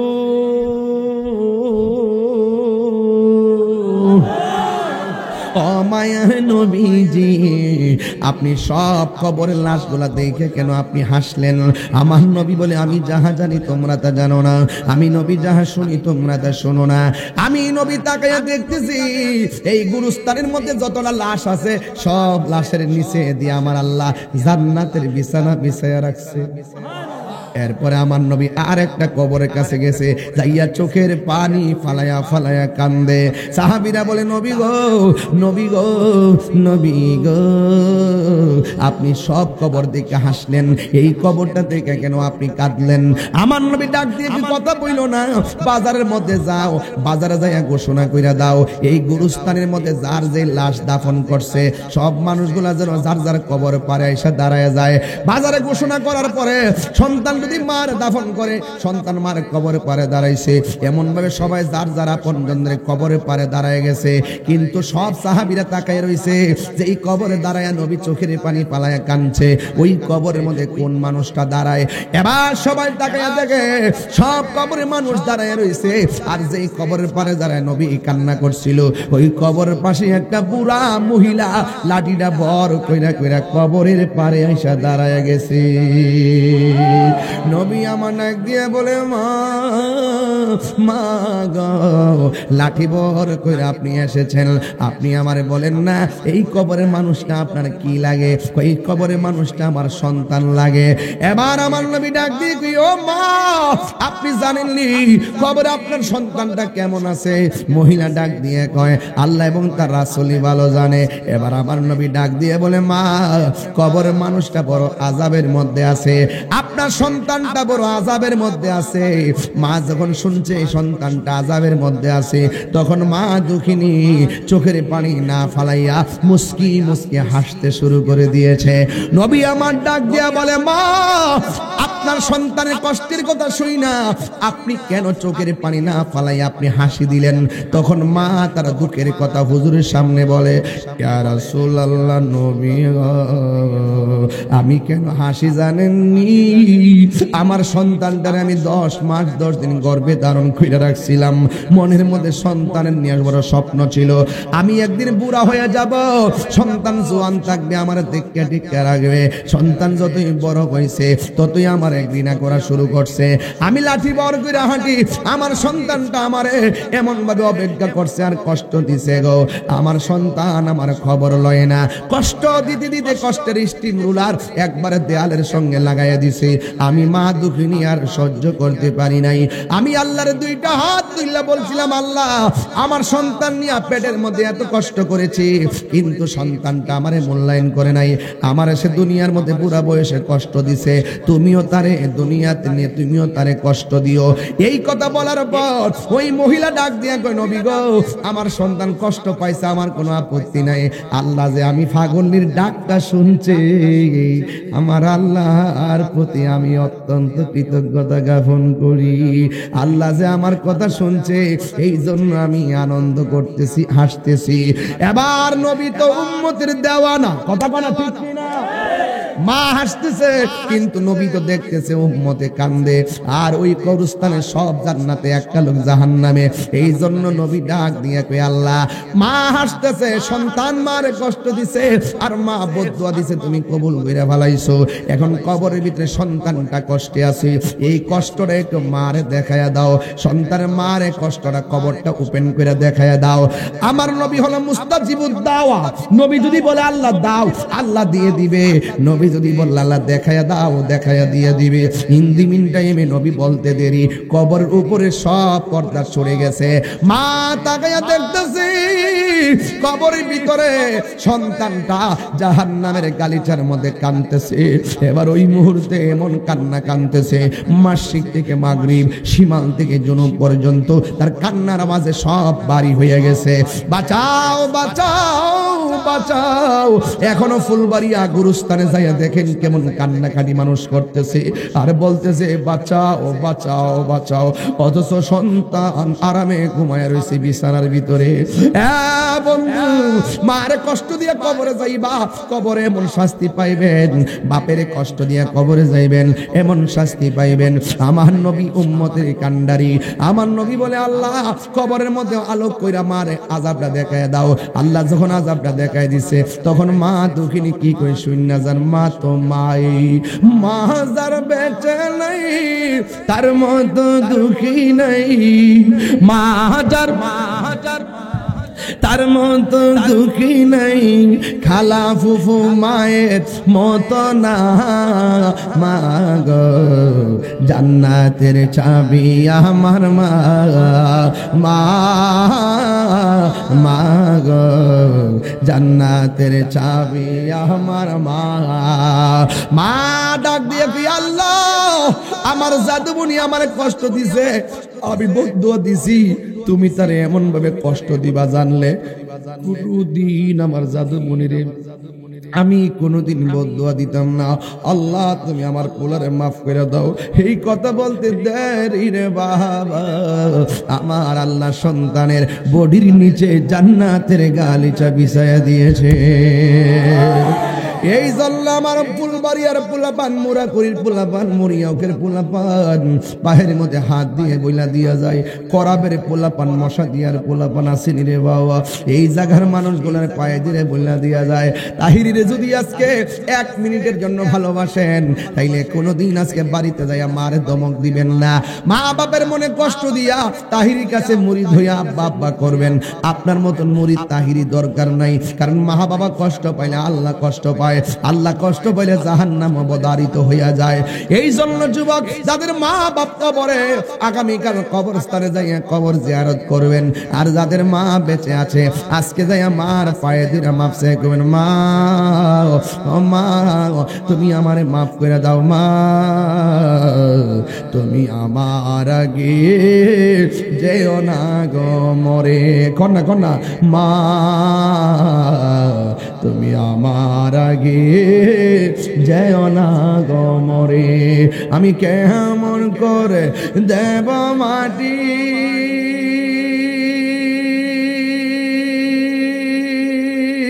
কেমন করে দেব মাটি তোমারি কবরে, মা তুমি আমার আগে যেও না গো মরে, সবাই মা তুমি আমার আগে যেও না গো মরে, মাগো তোমার মতো নয় না কেহ আমায় কোলে টানি, আঁচল দিয়ে মুছে নাকি, আঁচল দিয়ে মুছে না কেউ আমার চোখের পানি, হাইরে মা জননী আমার, সবাই আমার সাথে বলে না, হাইরে মা জননী আমার, হাইরে মা জননী, জোরে জোরে কি আল্লাহু আকবার বলা যাবে না। 1 নম্বর ওয়াজ করছি ইবাদত হবে কার, 2 নম্বর ওয়াজ করছি নবীর মহব্বত, 3 নম্বর ওয়াজ করলাম মায়ের খেদমত। এই 3টা জিনিসের মালা বানায়া বাড়িতে নিয়ে যাবেন, তবে পায়ে দইরা বইলা দিয়া যায় জীবনে কোনোদিন নেশা করবেন না, জীবনে কোনোদিন সুদ খাবেন না, সুদ খাওয়া কি হালাল না হারাম। আল্লাহ আমাদের সকলকে হারাম থেকে বেঁচে থাকার তৌফিক দান করুক, জোরে বলুন আমিন, আরো জোরে বলুন আমিন। যুবক ভাইয়েরা আমার, আপনাদের কাছে আমার পায়ে হাত রেখে ওয়াদা, হ্যাঁ যুবক আজকে থেকে ওয়াদা করুন জীবনে কোনোদিন নামাজ ছাড়বো, জীবনে কোনোদিন মা বাপের মনে কষ্ট দিব, জীবনে কোনোদিন নবীর বিরুদ্ধে কথা বলবো